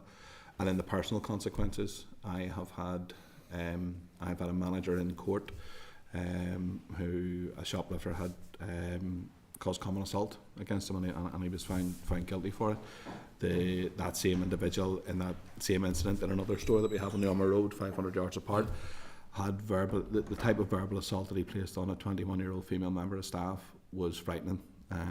I'll wait for you outside. You have to leave the shop at some point in time, and when I get you outside, I'll let you fill in the rest. She didn't come back to work for a week. She was off at my cost rightly. And I can't articulate any more passionately how difficult it is out there at the moment. And the view I can see is we need a little bit more consequence. And I really thank police. South Belfast police, when they're available to us, are excellent. but that response is not curing, you know, the next part of it. How does someone in our area who has maybe shoplifted from me 7 times, how can they continue to be allowed to, you know, come back and revisit the business? And yeah, so I suppose that's useful. Well, we operate part of the Wall Group, and I'm in the business now about the last 5 or 6 years. In my background, I'm an accountant who was financial controller for Musgraves, and it's probably very different seeing the actual numbers in black and white, but when you're dealing with them and actually seeing the day-to-day reality of how people have to live through it, it is frightening, and I've never seen anything as bad. I would, when Glenn read out the statistics, I would say they're probably understated, because I know the rules in our shop is that we always say the first one's for free. Do not tackle them. Do not go near them. As I say, I know Gavin said you were very involved, and thanks very much for helping us with all our projects in North Belfast. We're about to invest another 3.5 to 4 million in a project in North Belfast. And that will be top of the state-of-the-art cameras and systems to stop theft. And again, the police that we work with in North Belfast, again, I can't fault them, but there's no consequence. There's facial recognition cameras. We send the stuff to the police, but they come back in, and I can't ask one of my members of staff, and even if we do send out a barring letter, it's a different crime, and then I think it's trespassing. There's no point, you know, because they just come back in, and I'll never ask one of my members of staff to tackle somebody in that position, because you could say it's very good of me, but there's other sides of it too. What Chris said, you can't expect them to do that and come back to work. And it is the new legislation from onboarding a new person. It's not just working in a shop. We can't let any member of our staff work from behind their tills unless they've done about 5 pieces of legislation: underage selling, fuel competency. So there is a big cost in onboarding staff on into our stores. So we try to keep them for as much as possible. The last incident we had at one of our Ardoyne shop was a 19-year-old girl was assaulted with a knife. He just walked in the front door, pulled out the knife. For the grace of God, I can only say that she was actually doing a drop from her till. So he got the money very easily and walked out again. But a 19-year-old girl in that position. So instead of trying to staff that shop, maybe we'd had 2 to 3 people on at night. We need 3 or 4 people on at night. So it's not just the cost of what you lose in theft, it's the cost of what you do to try to prevent it happening again. Extra staff members, additional security, additional infrastructure within the store. As I say, we have all the camera recognition, we have number plate recognition for fuel theft. But we do capture it, we do have all the information, but nothing happens and the guys are back again. It's really, really, I suppose, frustrating, and that's not a dig on the police, because they have been very proactive in our area, but I think their hands are tied. I think people fail to recognise that, you know, an attack on a shop worker is actually an attack on the local community as well. For many communities, your retail stores are the only thing in those areas. They employ local people, and they mean that people have access to, you know, vital local services, and that puts all of that at risk. Glenn, just one issue for you, sir, is just in terms of Belfast city centre, dereliction, lack of development in terms of particular sites around Tribeca, etc. Have you seen that in terms of your members in the city centre encouraging antisocial behaviour and giving cover to nefarious activities? I think Belfast City Centre has significant challenges, and there is a working group that is there that we're part of. There's no doubt that there are significant numbers of people on the streets of Belfast city centre who have problems with addiction, alcohol, drugs. There's a significant proportion of those people who have mental health challenges. That can only be tackled through a proper multi-agency approach. And I think that is ongoing work. I think the challenge at the minute with that problem is that there's more of an effort to manage the problem rather than solve the problem, and that's where we need to get to. I am encouraged that Belfast City Centre has, in the next 10 years, will go through a transition. It is going through a transition where more and more people are living in the city centre, and that is good. That is part of the solution, with ambitious plans by the City Council to have 60,000 people living in there in the next 10 to 15 years. I think that is good, but we still face a significant challenge of antisocial behaviour. A lot of that are members in the city centre are telling us that a lot of the abuse of their staff, the threats, the violence, the shoplifting is driven by people who have addiction issues. And that's not just a policing issue, that is a multi-agency approach that we do need to do. There are significant challenges, I think, with dereliction. I hope that things will start to move with Castlebrooke. We also need to see the Sirocco site as well. We also need to see a number of other. But listen, I think there's a lot of positives there. You know, with the Primark store, with Ulster University, with the transport hub. So there's not as enough, the former BHS site that will be going live over the next few weeks. So I think that there is a lot happening there, and I think it's important we focus on that. But we also need to make sure that we do focus on what are the ongoing challenges. And one of the things I was very struck with one of our members in the city centre, where he told me that every single member of his staff has either been assaulted, threatened, and of course a lot of them as well. I mean, and no worker should ever be put in that position. And I was also very conscious of, and I'm not going to name who it was because it's unfair on that business, but I was also very struck when he told me that the amount of disruption to his business with staff having to go to court and give evidence, whether it's a day or 2 days.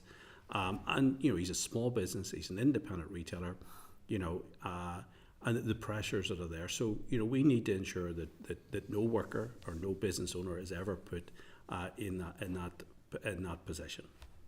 Thank you. David. Thank you, Chair. Thank you guys for coming. Then, actually, election in May 22, I met the police in Lisburn. That must have been July or August time, just after that, and I was shocked. Actually, I think I said it in the chamber my first time speaking. The biggest rise in crime was stealing food in around the area. And it was, from memory, it was like 34-36% up, which was you know, it wasn't the car getting stolen from the driveway, which was the kind of previous high, or break-ins, but it was actually just in retail. So, but one of the things, reading through your stuff, reading through the pack, you talk about AI and facial recognition. The AI bit sort of sparked my intrigue. But how would that work in practice, or to reduce? You know, how does that? You know, I understand what's said, but how does that work in practice to reduce the crime or reduce the cost to retail business?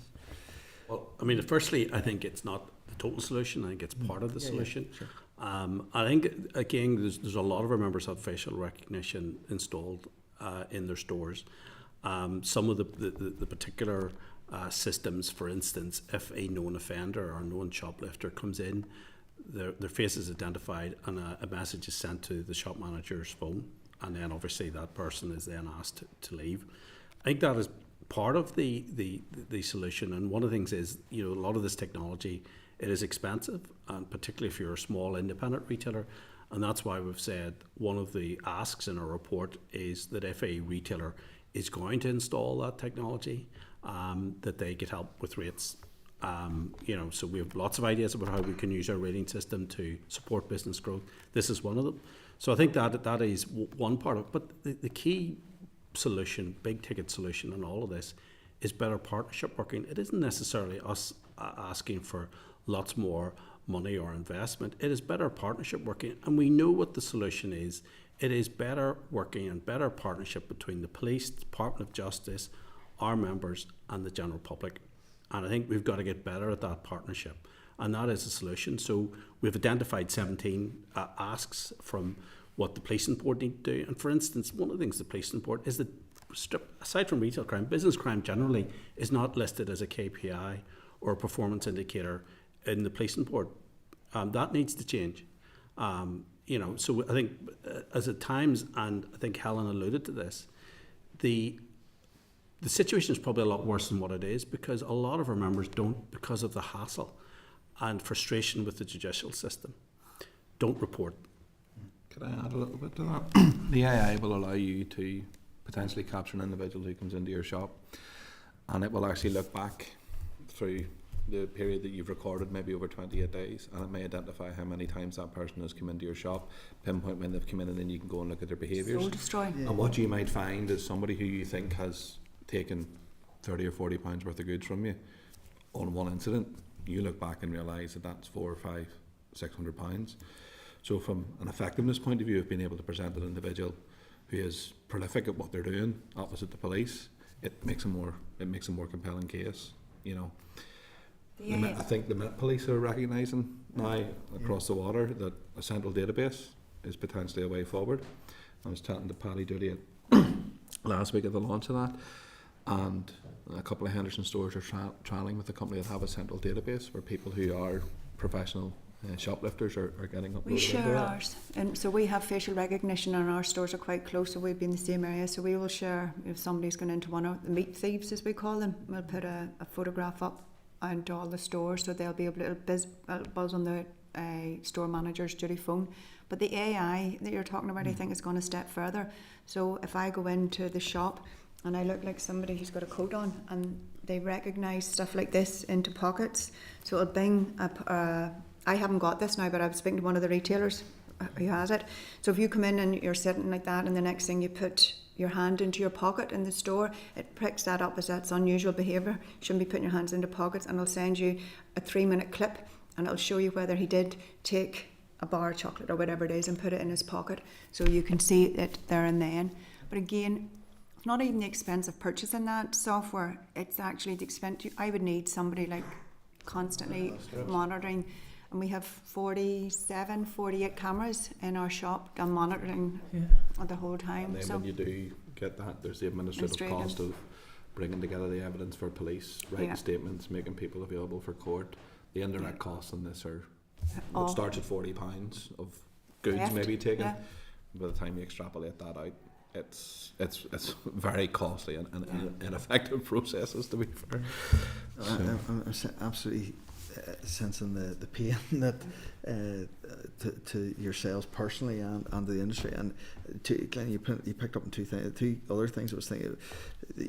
On your report, you talk about community policing. It's not been a luxury; it's kind of essential. And I've been banging this in Lisburn. We were left with a community officer for a stage where there was one had to cover from Glenaven basically to Dramara, which is a half an hour drive as soon as you went out of the town.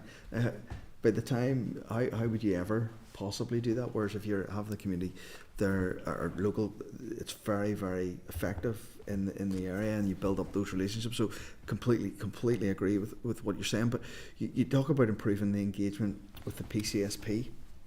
You mentioned it earlier. Again, practically, what does that look like? What is that, or what is it you want that to look like with the local PCSPs? I'll maybe talk about what we've done. I know Chris has a point on that. I mean, one of the things that we did when the Policing Board advertised or for the new PCSPs, we put an email out to our 2,000 odd members every 2 weeks, and we encouraged our members to apply for those positions. Now, I don't know, obviously the recruitment process is still ongoing. I don't know, but you know, I one of the things that was most shocking in our report is the low level, that how, you know, there's a lack of a proactive approach from many of these PCSPs.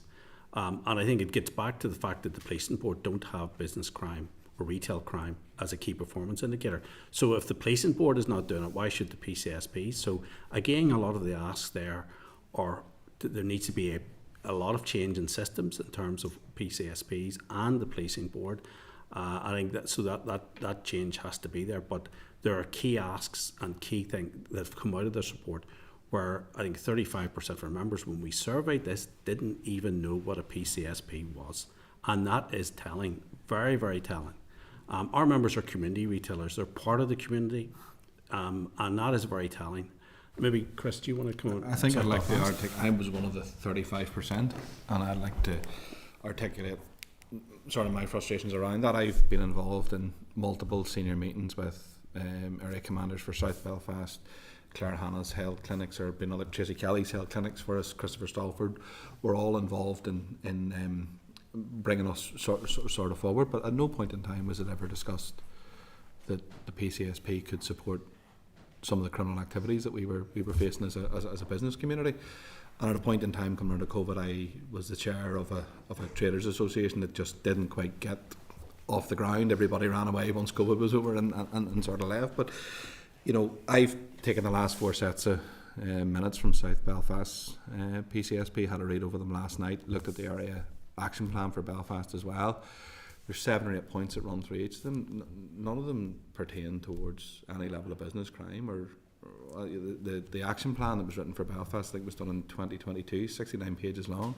Page 61, about 25% of that page was written for business crime. That's only mentioned in a 69-page document. So I was very intrigued whenever we launched the document and the Minister for Justice talked about PCSPs and their involvement in supporting this, and it's a miss from what I can see. That function doesn't seem to land or dovetail towards supporting crime against businesses. And actually, when you look at the action plan that was written in 2022, shoplifting was in decline in that action plan and the measure that was put to it. Now we're all acknowledging that it's growing at a huge rate. So even the context maybe that plan has been set up in, the landscape's maybe changed and it needs to be relooked at. So I only started looking at this stuff last week, so I'm only sort of finding my way, but it just didn't seem to me, it doesn't seem to dovetail with kind of what we need. And I am going to meet I think it's a city safety lady who's involved with the PCSPs. I'm going to meet her next week just to try and understand a little bit more, but to me it doesn't sort of lend any support to what we're suffering at the minute. Just to understand, so what you're looking for is the PCSP and the policing board effectively at the higher level, but to record or to have report on business crime, that is what it's a specific ask extra to what they currently. Well, I think firstly key performance indicators, and if you look as well, just to follow on what Chris was saying, where is business crime in terms of the annual policing plan? So it needs to be a bigger part of that. We've also suggested that in terms of the PSNI side of things, that a senior officer at ACC level be appointed for direct liaison on business crime, because I mean, it's not just retail crime, there's other sectors that would have equally challenging issues around the issue of crime, but it is something we are going to follow up with the policing board, and we hope that at some point we'll be able to present to them and your colleagues in the Committee for Justice as well. I think a lot of this gets back to the fact that, you know, one thing I picked up on this, that somehow that crime against this isn't a Department of the Economy thing. It's not. This is an executive-wide challenge. If we're going to realise the full potential of this economy, we've got to solve this. I mean, the things that we put forward, this is solvable. You know, this is not something that is, you know, at some point we'll get around to doing it, or we might improve in the future. This is solvable. Thank you. Thank you. Thank you, Johnny. Thank you, Chair, and thanks very much for your presentation today. It's alarming to see the increase, though I suppose not surprising for some of us that have dealt with retailers in our own constituencies over a period of time. I tend to think deterrent is probably the biggest issue for me, and I look at your key ask, which is that piece of legislation. I think it's absolutely essential in order to put a longer term stop on this and this trend, this worrying trend, that there is adequate deterrent, and I recognise the pressures that the police are on, and your target is not necessarily at the police. It's essentially that whenever you do have evidence, it doesn't really go anywhere, and it's actually encouraging sort of repeat. So a couple of questions. Is there a breakdown on prevalence rural urban? Is this much more prevalent in urban as opposed to rural? And is the policing reactions different is there any evidence of that? It was certainly, the survey was conducted right across many urban areas and rural areas as well. I think the frustrations are still there, no matter it's a village, town or a city. Obviously there are different dynamics, every area is different. The one thing is that, you know, across the board there is satisfaction with police response. It's then when you look at the follow-up, there is significant challenges there, and that indicates that neighbourhood teams, if there is to be any investment in the police following this budget, it has to be first and foremost in the neighbourhood teams, because they're on the ground, they're dealing with these issues. So that's where, and again, the frustration that about this and about the judicial system isn't just from our members, it's from the police on the ground who tell us they're equally frustrated with the criminal justice system. All the work they do, you know, processing, catching these guys, putting them in the courts, all the rest of it, and they're back out again. So absolutely deterrent is it, and that's why, you know, the specific assault of retail staff. This is a no-brainer. This should be, you know, Northern Ireland should not be the only part of the UK, and I do welcome that the Justice Minister's indicated that it will be hopefully part of the sentencing bill when she brings that forward. So that is one part of it. But it's not, Johnny, it's a silver bullet as such. But it's part of a range of things that need to be done. And obviously, if we can work smarter and work better and have that partnership approach, that in itself will bring down the incidences of violence and intimidation of shop staff. So, is the biggest issue for you guys the issue of repeat offenders as opposed to new offenders? Is that because I get the sense, you know, you've talked quite, I think that's probably a bigger point of contention and frustration. How big a problem is repeat offenders as opposed to new occurrences? I'd say they're both equally. It's constant. Do you know what I mean? So we know there's repeat offenders because even though I think it's the first time I've caught somebody, our facial recognition technology allows us to go back, put that face in, and then it flicks back over the last, say, 3 weeks, and you can see how many times that person has been in. So, and that's soul destroying, because when you see it come in, the chances are that they've stolen stuff every time. So that is the first thing. Look, I would say both. What would you say, Chris? We can't do anything. Sorry, the legislation then, if we even send a barring letter, it means nothing to these people, you know, and they just come in again, and I can't ask my staff to say no to them, because in situations it's not appropriate for them to deal with them. I have one guy who has arrived back onto the Ormer Road about a week or so ago, and he's 7 times. Sorry? 7 times we've had him with the police. I'm wondering how they're dealing with this on a bigger scale. So you've mentioned about the legislation in the rest of parts of the UK in particular, but like quite often in urban centres in England you do see, and sad reality, but there is security nearly at all of these premises, which is an additional cost. Is it as blunt an instrument as that's going to be required to really deal with it? The economies of scale in Northern Ireland wouldn't allow our small business to be able to carry that burden of the cost. I had security, private security company, and sometimes it's good or bad. One, you don't want them visible, because that just, some people love that. I love the chance of coming in and having a fight with somebody on a Saturday night. Oh great, there's security up here. So, and then that's more disturbing for the what we call our normal staff. It's getting the quality of that security service too, because you employ a security firm who'll send in anybody. We have talkies. You need somebody who can able to speak to you and to tell the other customers. So it's not a solution. Even it's really expensive, but it isn't a solution, because usually they're not adequately trained. Then you're leaving yourself into a situation where you might be legal action taken against you because you haven't dealt with it correctly. And also it can bring other people in just for the fact that they're there. It's not a solution, expensive as it is. And my final question, because I know members will want to be getting this wrapped up. Self-service tills, so obviously there's still a relatively new concept. I know particularly it's starting to come out more regular.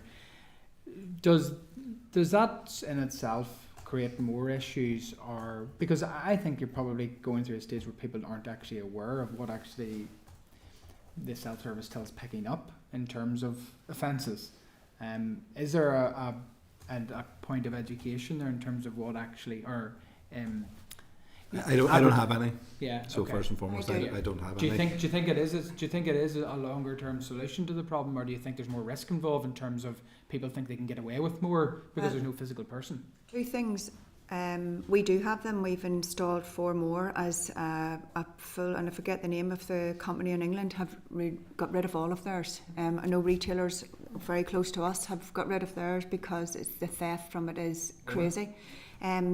But when we say about theft, I have so many different types of theft. Across my group, I have 400 cups of coffee get stolen every week. Now that's not to feed families. That's somebody coming in for the barista who believes that you buy a paper and the coffee comes for free. So that's one situation. We found then another guy, and that's £400 cost. That is physically a £400 cost every week going out the door.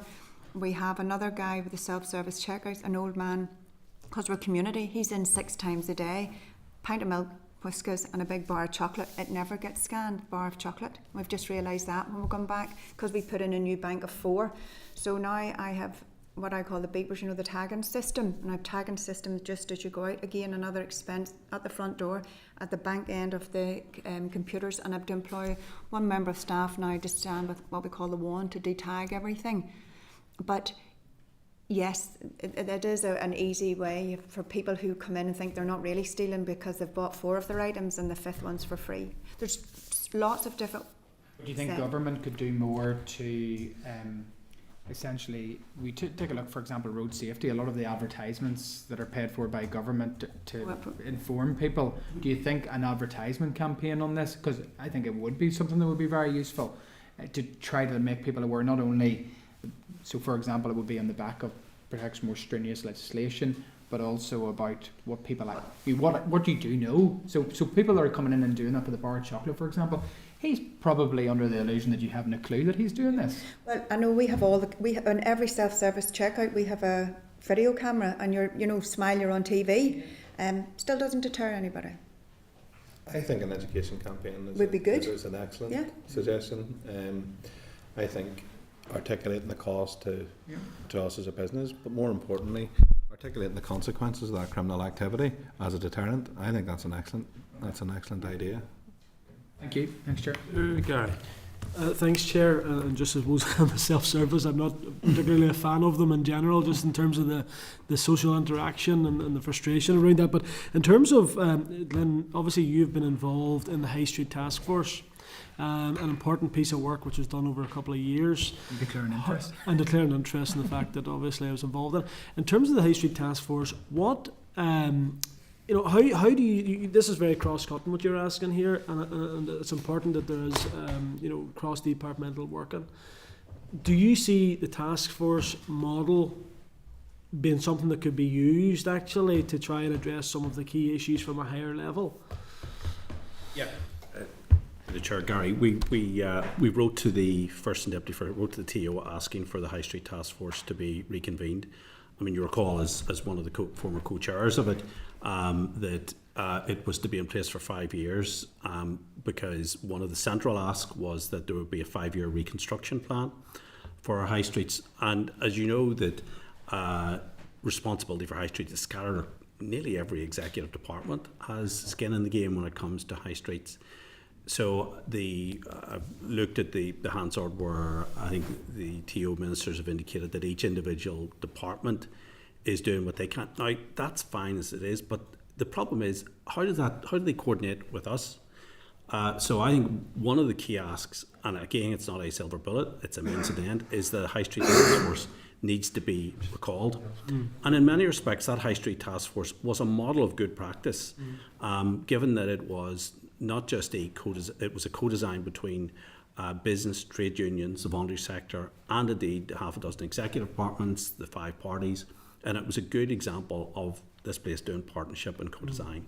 So I think it does need to come back, because that coordinated executive-wide approach isn't just across the departments, it's right across all the different sectors of the economy, because our future high streets are ecosystems for lots of different types of business. It isn't just retail and hospitality. So it is important that we get that the High Street Task Force recalled, because as you recall, Carrie, in that report, it was to be there for 5 years. And I think, again, this is a win. It could be an early win for this new executive to recall it. Well, thanks for that. And I have raised this within the Executive Office, and my understanding is that next week they're going to be looking at how they take it forward, but it's important that we hear your views on that. In terms of the other piece, and I completely take your point around the PCSPs, and I think if you went out onto the street and asked the general public and what they know, it probably is very little, because a lot of the focus has been, I suppose, on building confidence, particularly within hard to reach communities. That seems to have been their focus. But I do have concerns at a higher level, both at Police and Board, but also within the Department for Justice, because we've had issues in our city centre in relation to CCTV, and the Department for Justice didn't particularly see it as a priority, or even within their remit, which I think is wrong. So in terms of specific initiatives, I was just looking at the news headlines, and there were 10 arrests made recently in terms of business crime in Belfast. Are there any particular initiatives that you've seen that has sort of worked well and should be extended? Obviously, we know a lot of the issues, but we've heard of week of actions, which are fine for that week, obviously. But are there any particular initiatives that you think could be rolled out that have worked well in specific areas within Northern Ireland? I mean, the dynamics are very different when it comes to towns, villages and city centres. I mean, there are a particular set of issues in Belfast city centre that are very different to other cities. I mean, there are commonalities there in terms of significant people in our major city centres that have issues with drug and alcohol addiction, mental health.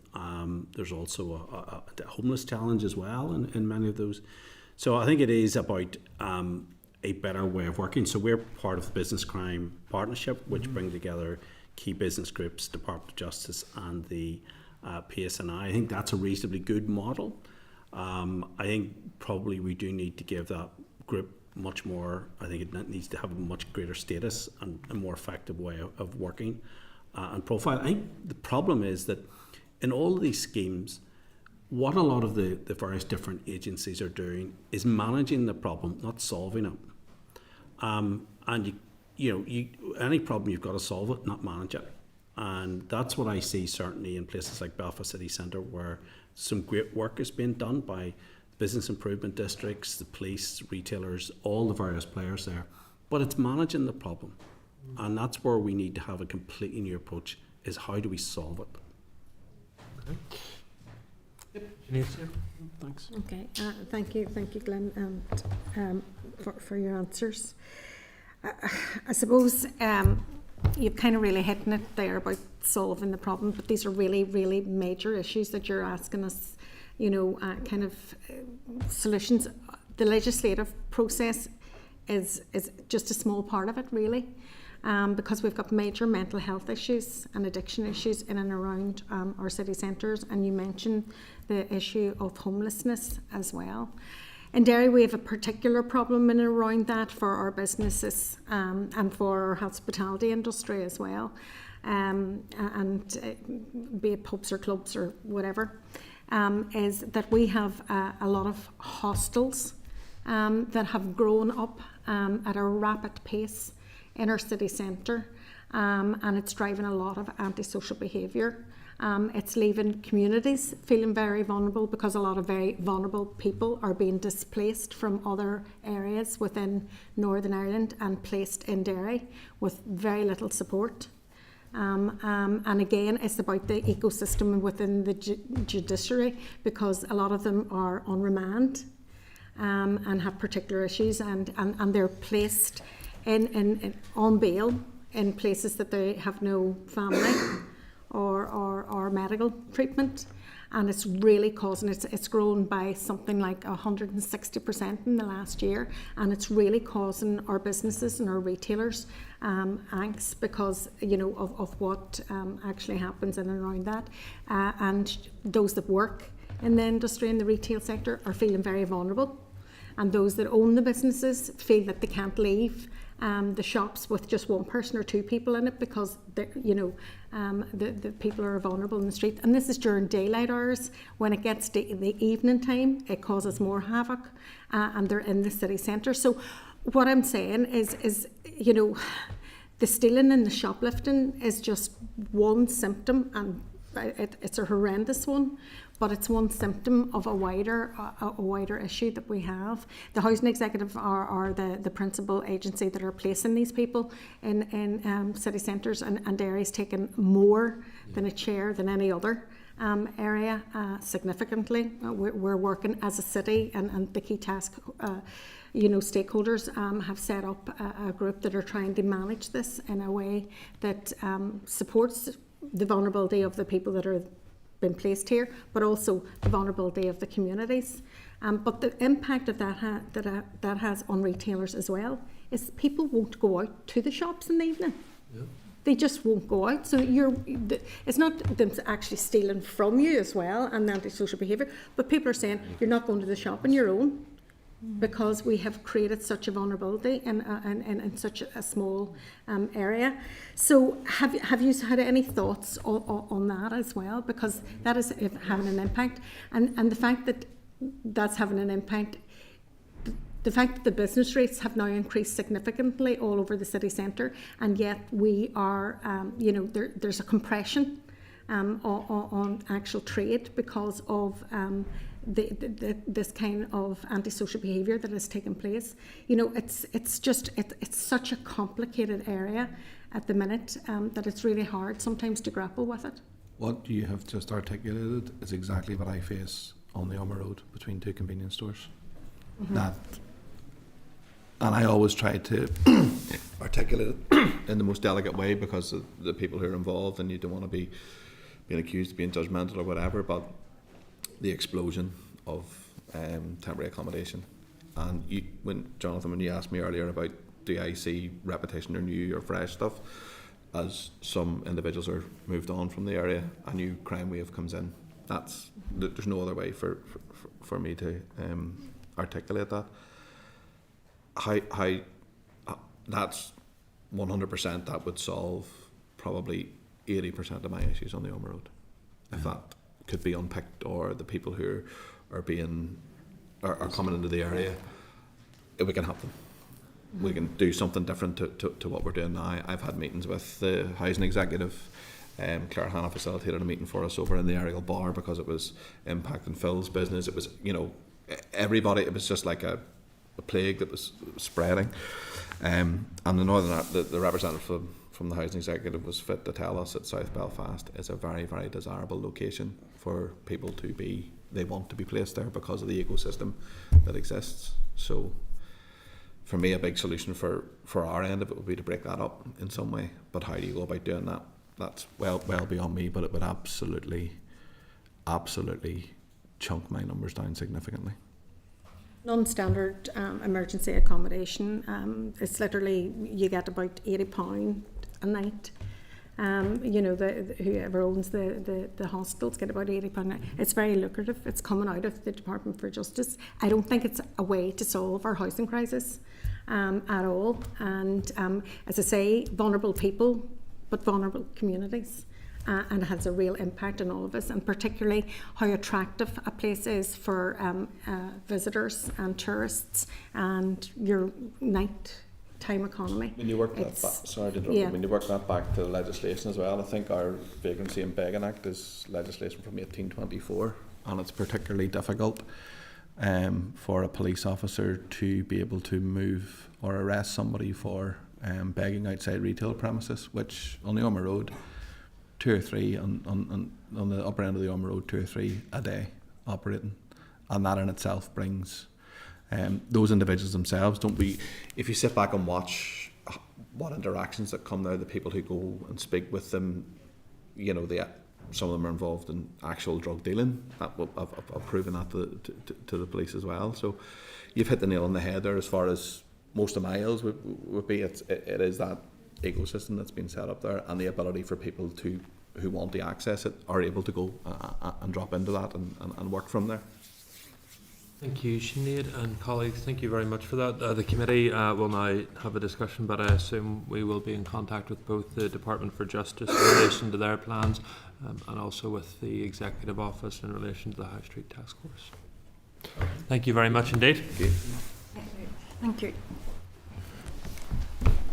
Okay, members, would we be content then that we were to write to the Department for Justice outlining our concerns of the economic impact that has been highlighted to us, and ask the Minister that she look at that when she comes forward with a new piece of legislation in relation to the Criminal Justice and Sentencing Bill? Yes, sir. Could we maybe include to ask her to consider an advertising campaign for the sector in relation to the impact of retail crime? Chair, would there be any merit in writing to the Minister for Communities as well, because there's a social impact There is. as well as an economic impact And I think the point you make is well made. Whenever I, in my constituency office, try to give people temporary accommodation, the only place it's ever offered to them is the Northwest, because it just seems to be an abundance of where people are shipped up to. And then when they are there, they've no way of then getting back. Even doctors and things like that, because they're quite vulnerable, can't be on medication, and it's just, I mean, my office is situated just next door to two such hostels, and it's bedlam, absolute bedlam. In fairness, Chair, it is not the only place, and I don't want to label or characterise areas, but I have them in my own constituency as well. They're all around you. Again, it's the same problems. So I think I don't want to name or whatever, but it's certainly a bigger, wider issue. The overall impact of the high concentration of temporary non-standard emergency temporary accommodation. In particular parts of Northern Ireland, and the impact that it is having. Do we also want to correspond with the First and Deputy First Ministers highlighting our support for the re-establishment of the High Street Task Force? Yeah. Okay. Okay, with that then, members, we will move on to item 8. Are members content, or we agreed that earlier, Peter? Oral evidence, so that's deferred then until the 5th of June 2024 from the department briefing on the budget. Item 9, members, are we content to note a written briefing from the Assembly Research Team? Content? Thank you. Moving to item 10 then, correspondence, members. Page 234, a summary of the index is provided. So item 2 is page 237. Members are asked to note correspondence in relation to committee queries in respect of tendering process, geomarket access. The contract was awarded on the 6th of March 2024. Content to note, members? Thank you. Item 3 then, at page 240, members are asked to note correspondence to committee queries in respect of air connectivity research undertaken by York Aviation. Would members be content that we do request a departmental briefing on the department's work in terms of strategic air routes for Northern Ireland? Okay, thank you. Item 4 then, members, is page 243. Members are asked to note a response regarding Euro 2028, the use of GVA as a measure of the economic impact. The department has declined to provide alternative or updated figures. David, do you want us to go back again? No, that's fine. No? Okay. Happy to note then? Yep, okay, thank you. Item 5 then, page 247, members are asked to note a response from the Minister regarding the Ulster University McGee Expansion Task Force. The Minister advises that the Department will schedule a brief with the Task Force. In recent Assembly questions, more information has been provided on the Task Force membership. Are members content to note those correspondence? Thank you. Item 6, members are asked to note a response to committee queries in respect of the economic impact of the mutual recognition of professional qualifications common framework. The department has not provided a response on the economic impact. It is advised that it continues to engage in that matter. Are we content to note, members? Yep. Members are asked to note a correspondence in relation to the Gateway Review for Studio Ulster. Is the committee content to note and also seek to arrange a visit to Studio Ulster when it opens? Thank you. Item 8 then, page 282. Members are asked to note a response to the committee queries in respect of the Utility Regulator Decarbonisation Bill. Is the committee content to note? Content? Yep, thank you. Item 9 then is page 286. Members are asked to note a response to committee queries in respect of grid connections charge review. The utility regulator will brief us on the 8th of May. Members content to note? Thank you. Item 10 then, members are asked to note response to committee queries in respect of changes to EU regulations relating to the single electricity market. Is the committee content to write to the regulator seeking its views on the relevant EU single electricity market regulations? Yep. Thank you. Item 11, members are asked to note correspondence from the House of Lords Committee to the Department for Energy Security and Net Zero. As with item 10, members content that we include this in our letter to the utility regulator? Content? Members. Yep. Okay. Item 12, members are asked to note a copy of correspondence in respect of EU regulations relating to the energy labelling of tumble dryers. Happy to note, members? Thank you. Item 13, members are asked to note correspondence in respect of EU regulations relating to the eco-design requirements for smartphones. Are we content? Yep. Item 14, members are asked to know a copy of correspondence on EU regulations relating to reporting requirements in the fields of food and food ingredients. Happy to note, members? No. Thank you. Members are asked to know correspondence regarding EU safety of toy regulations. Be content to note? Yeah. Thank you. Members are asked to note House of Lords correspondence raising concerns in respect of the carbon border adjustment mechanism, as the committee previously wrote to the Department of this subject. Are we happy to note? Yeah. Thank you. Item 17, members are asked to note the 10th report of ESR. Nothing flagged in relation to this committee. Happy to note, members? Yeah. Thank you. We've received a request, members, from the Oireachtas Joint Committee on Social Protection, Community and Rural Development and the Islands to undertake an informal meeting with our committee on the 19th of June. Are members content that we do that? Yeah. Thank you. Item 19, page 4. Oh, sorry, Patrick, apologies. No problem. No, it was just a request that they're brought into the committee meeting as well. I think that's a really positive request, and I think that we should facilitate the committee and our committee. Chairperson, standing orders do not allow for joint committee meetings between Assembly committees and committees outside the Assembly. So the way that this is being dealt with in the Executive Office Committee is it's an informal meeting. So we would have our meeting at the start, we would deal with a couple of things, and then go to informal session with the Joint Oireachtas Committee, and that's sort of how it's been dealt with in other committees. Standing orders would not allow us to do a joint committee meeting with an Oireachtas Committee, or indeed with a Westminster Committee, if that's okay, members. Yep. Okay, members are asked to consider a request from the Forum for Better Homes NI to brief committee in respect of zero carbon homes. Is the committee content to write to say that responsibility falls under the remit for the Department for Communities? Yep. Thank you. Item 20, members are asked to know correspondence on behalf of Belfast Works regarding the anticipated loss of UK shared prosperity funding. Members content to note? Thank you. Members are asked to consider an invitation from North Channel Wind to the Chair or Deputy Chair to attend the Maritime UK Awards at Titanic Belfast on the 5th of June. Is the committee content that we decline that invitation? Unless you want to attend, Gary? No. Okay. Happy to decline. Thank you, members. Page 445, members are asked to consider an invitation to access the expert seminar. Is the committee content to note? Thank you. Yep. Members, yeah. Yep. Page 449, members are asked to note feedback from the British Holiday and Parks Association. Content to note, members? Thank you. Item 24, members are asked to note correspondence from the Association of British Insurers. Are we happy to note? And they're briefing us later in the month. Thank you. Page 454, members are asked to note further correspondence from a concerned individual in respect of the utility regulator failures within the UK university sector. Are we content to note again, members? Yeah. Thank you.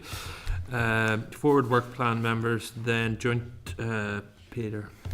So members, in terms of our forward work programme, on the 22nd of May, NICMA have indicated they are available to come and brief on issues in respect of the childcare sector, if members are content with that.